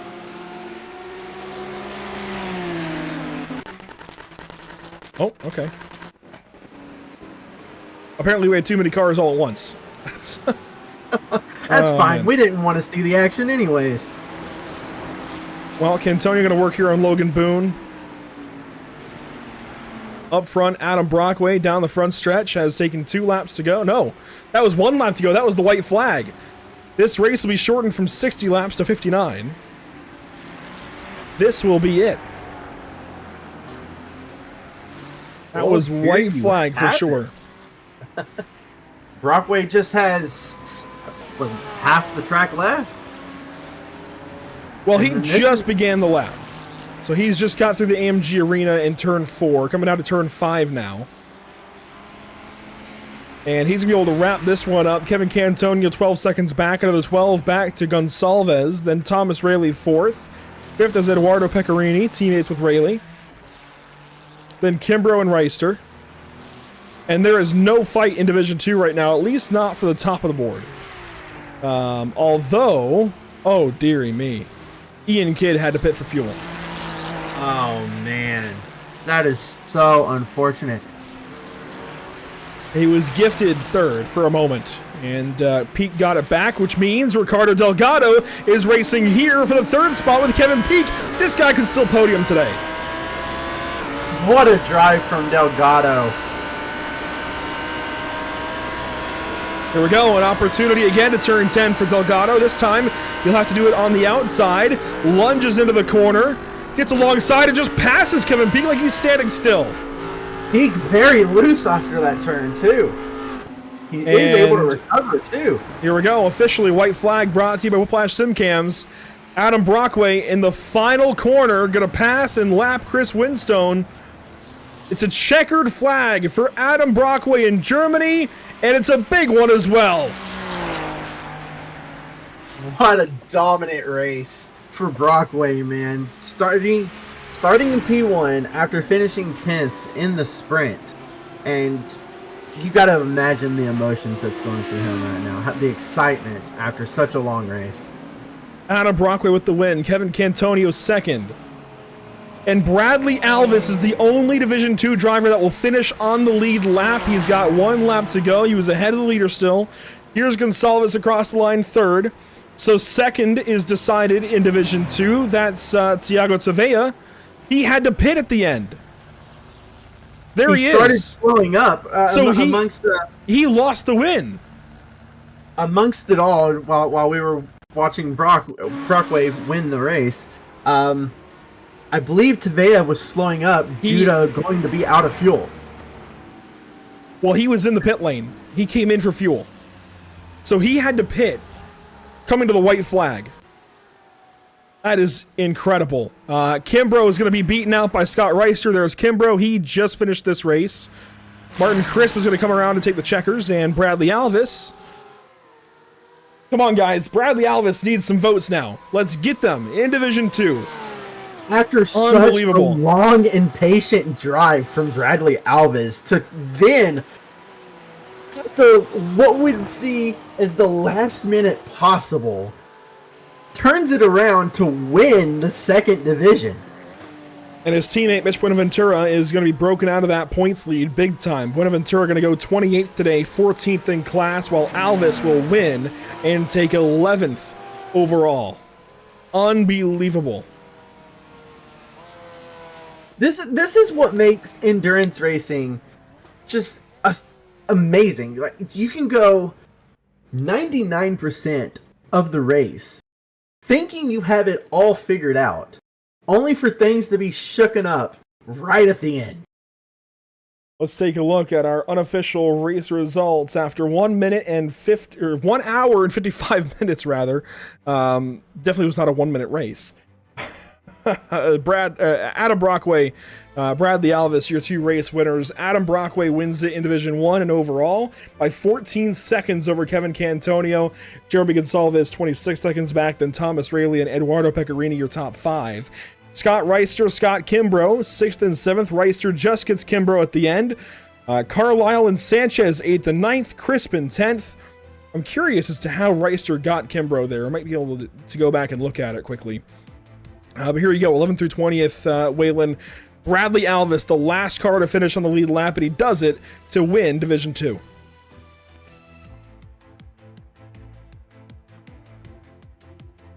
Most certainly. What a great turn of events. For him, at least. Not for the rest of Division 2. That's somebody who's already tied for the points lead, taking a win. Incredible stuff for Bradley Alvis today. Thiago Tavea nearly had the win. Aubrey Kundal, Miguel Colon, they're 13th, 14th. Ricardo Delgado does podium in class, just above Kevin Peake, Jake Browder, Logan Boone, and others. We'll take a look through the rest of the field. Some other highlights. Ian Kidd nearly had that top 3. Mark Reynolds, who won race 1 today in Division 2. Mitch Buenaventura, where was he in this race? Unfortunate scenes, and we don't really know exactly how his race went, unfortunately, but man, he's got to get back to his top 3 ways after this one, that's for sure. Most certainly. Eric Leroy, a big highlight, unfortunately, for the wrong reasons, had a big, rough day. Steven Santiago down there, a rough day as well. Not sure what happened to Diego either. I know he was running in the top 10 beforehand, and then I believe the first part of the endurance, he did disconnect. Now you see the final 2 finishers in this race, Alexandre Cunha and Andy Ray Miller. I wonder if briefly we can figure out exactly where Reister's able to get this spot on Kimbrough. This is leading up to things. Let's see. Let's see if I can figure out where it happened. this, I believe, is where, at least the lap that it happened on. So we're going to watch on board of Scott Reister. I'm really surprised by this at the end. So we're going to fast forward a little bit and try and find where it happens, or at least get closer to it. This is down about halfway through the lap now. It might have been right on the final lap. I think this might have been with 2 to go. I believe so.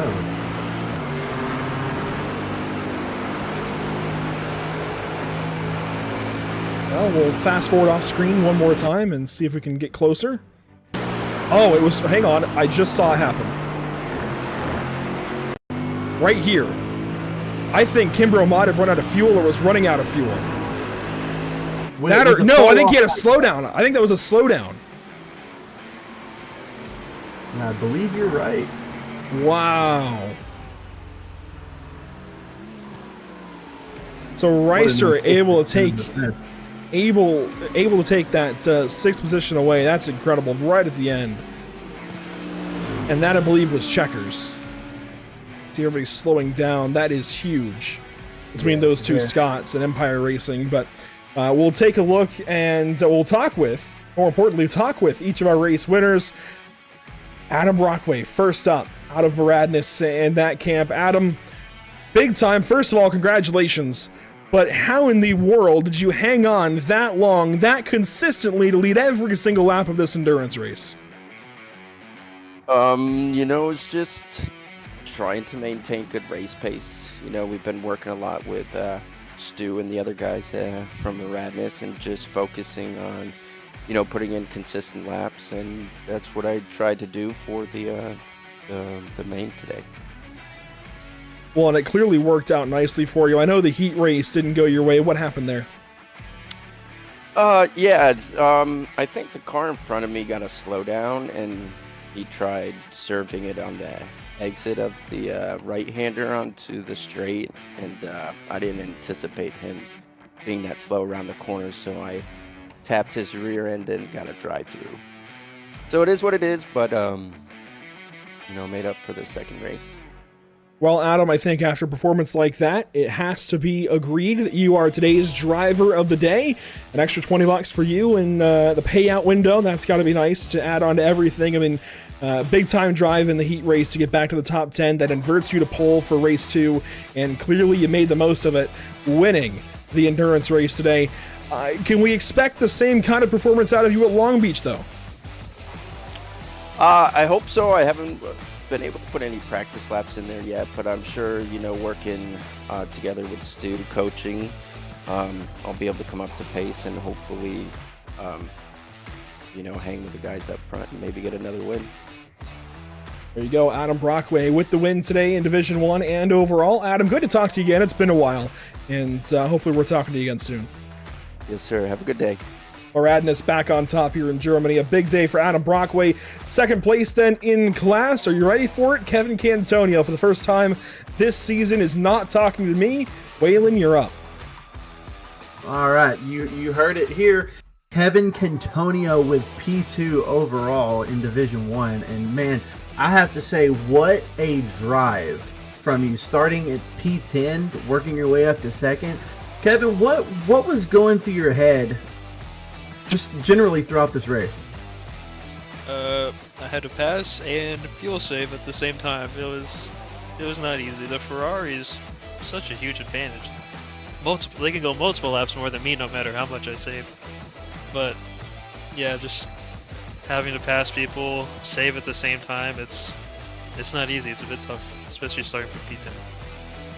Most certainly, and you definitely made it look easy from our perspective, at least. But I did notice there at the end that you were having a bit of trouble with the lap traffic. You care to elaborate on everything that happened right there? I mean, honestly, the last lap, I had such big gaps in front and behind that I kind of just let those guys battle, because I know that they technically, I guess, have to yield to me, but they were having their own battle, so I didn't really want to intervene. I just wanted them to have their race. Certainly, very, very, very sportsmanlike. But yeah, what a great run. What are you looking forward to for the next race at Long Beach? Hoping to bring it home in P1. I think this car will be good there. I haven't driven there in the Lambo honestly ever, so it's gonna be a surprise to me how it's gonna act. Certainly, and we appreciate it. That was Kevin Cantonio, your second place finisher. Thank you. And here we are now, I believe, going to speak with our third place finisher. Yes, it will be. It will be Jeremy Gonsalves. Jeremy, another solid day at the office. Third place for you again this season. But I definitely think you're getting tired of finishing second and third, aren't you? Yeah, definitely. I'm really itching for that win. Nürburgring was a little bit tricky for me in the Ferrari. I know it's a good car, but I was struggling with the rear end a little bit and just trying to keep my nose out of trouble with all the traffic. So it was a fun race, but I mean, I got kind of lonely at one point where I just had nobody around me. Well, it won't be lonely at all, I think, at Long Beach. Very close quarters. Next race up, race number 4 on July 25th. Do you have any kind of outlook on that? Do you think maybe you can break through for that first win finally? Yeah, I'm hoping to. I mean, I'm gonna push hard for that one. I know Long Beach is a bit of a tricky circuit, and it's not easy to pass. So it's one of those circuits that qualifying is everything. So I'll do my best to qualify as well on pole. Well, maybe we'll see things switch around for you Solpack drivers. Maybe you'll get the win and Kevin goes second. Who knows? But Jeremy, we're rooting for you. Congratulations. Another solid finish here today. A couple of solid finishes, actually. I believe 4th and 3rd. And we'll be talking to you again very soon. Thank you very much. Jeremy Gonsalves, another big day at the office, which means we can go down and grab our Division 2 race winner. Waylon, it's Bradley Alvis with the race win in Division 2. A really solid day for Bradley. Certainly, just as you said, very solid day for Bradley Alves, becoming the winner for Division 2 after a big twist of events there on the last lap. Bradley, what is going through your head right now? Just another win failing upwards. It's the best way to do it. I knew right off the start that I was going to fuel save because everybody else seemed to be pushing pretty hard, and I wasn't really sure what my decision was going to be, and my teammate was going to do the opposite. That was the plan. And so everybody just started going. They wanted everything. They wanted a race for the win in the beginning. So I just sat back and relaxed and enjoyed the show. And when it all came to the end, I got a little bit worried because I thought, well, you know what? Maybe these guys actually can stay out. And so I was going to just abandon. But then, I just stayed true to it. And luckily, the second to last lap, it ended up being just me out there. Certainly. There for a while, we saw you just riding around behind the teammates of, I believe it was Peak and Browder, and after their unfortunate events happened, you were able to capitalize on that. And what are you looking forward to going into the next race at Long Beach? I like Long Beach. I think it's fun, but the only catch is I'm not a great qualifier most of the time, and that is one of those places that if you don't qualify well, you're going to pay the price. So I got to get on my game for next week for sure. For sure. And lastly, what are some takeaways you can take away from today's race? I just think preparation. I mean, we sat around for a while discussing fuel strategy, and then there was a little kink in that a little bit later on what fuel strategy was going to be, and it looked like it was going to bring that closer to being feasible. So yeah, I think it's just really strategy and having a teammate, one of my shut up and drive it guys in my ear saying, hey, just take it easy and we'll get there. And sure enough. Well, in the end, you got the top spot. I think you can chalk today as an absolute win, and we look forward to seeing you at Long Beach. Thank you so much, Bradley. That is your Division 2 winner right there. Thank you. Bradley Alves with a solid day, which means we can go down and grab Ricardo Delgado, as we don't have Tiago Tavella here today. Ricardo with a third place effort, a very, very solid finish. And I know you had a long day, Ricardo. We didn't get to see all of it. As low as 39th, because that's where you started after a very, very unfortunate turn of events in race 1. What was your day like? What happened to the heat race, and how did you come back from it to finish 13th or 15th? Oh man, heat race, I was maintaining my gap to P2, and then all of a sudden I saw the connection drop from iRacing. and I knew I was done for it. So finished 39 on that race, and then prepare for a Fisher for endurance one. Full of incidents, I could say. I was already, I believe, 13 if I'm seeing the screen right. I believe I was like 4th already for Division 2, and then doing a move on Kit, he took me out, and that activated my drive-through penalty because of incident. I had to serve the drive-through, and then once I served the drive-through, I saw that I was good on fuel because it was on that last stop. So I was like, man, on a mission. I didn't have to do any more fuel saving, and that's how we got up to the podium. Well, it's good to talk to you when it's all said and done. Anytime you're talking to us, it's a good thing, right? You're top 3 in one of the classes. So I think that has to be kind of a breath of fresh air. Maybe you finally get through all of this bad luck, the disconnection in race 1 rather, and the penalties and whatnot here in race 2. You're talking to us, then you get to go to one of the hardest racetracks on the schedule, Long Beach. I mean, how do you go from a place like this in an endurance race to Long Beach in a sprint race? We'll just focus on it. Long Beach is gonna be all about commitment with those walls so close to us. So we'll see who got the more commitment to it. And how do you feel about this Audi so far this season? I mean, you guys are locked into the same car all season. We see some other Audis doing well. You're obviously doing well with it, but we don't see many Audis. How do you feel about the Audi compared to everybody else? Well, I was a Ferrari guy before the new one. I don't like how much rotation it has on power. I believe it turns to be a little bit too snappy. And the other car that I will compare it to will be the Lambo. But the Lambo has too much front grip.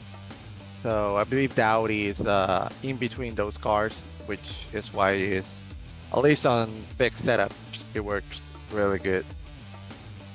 There you go, Ricardo Delgado, 3rd place today. Congratulations, bud. Thanks, man. See you on the next one.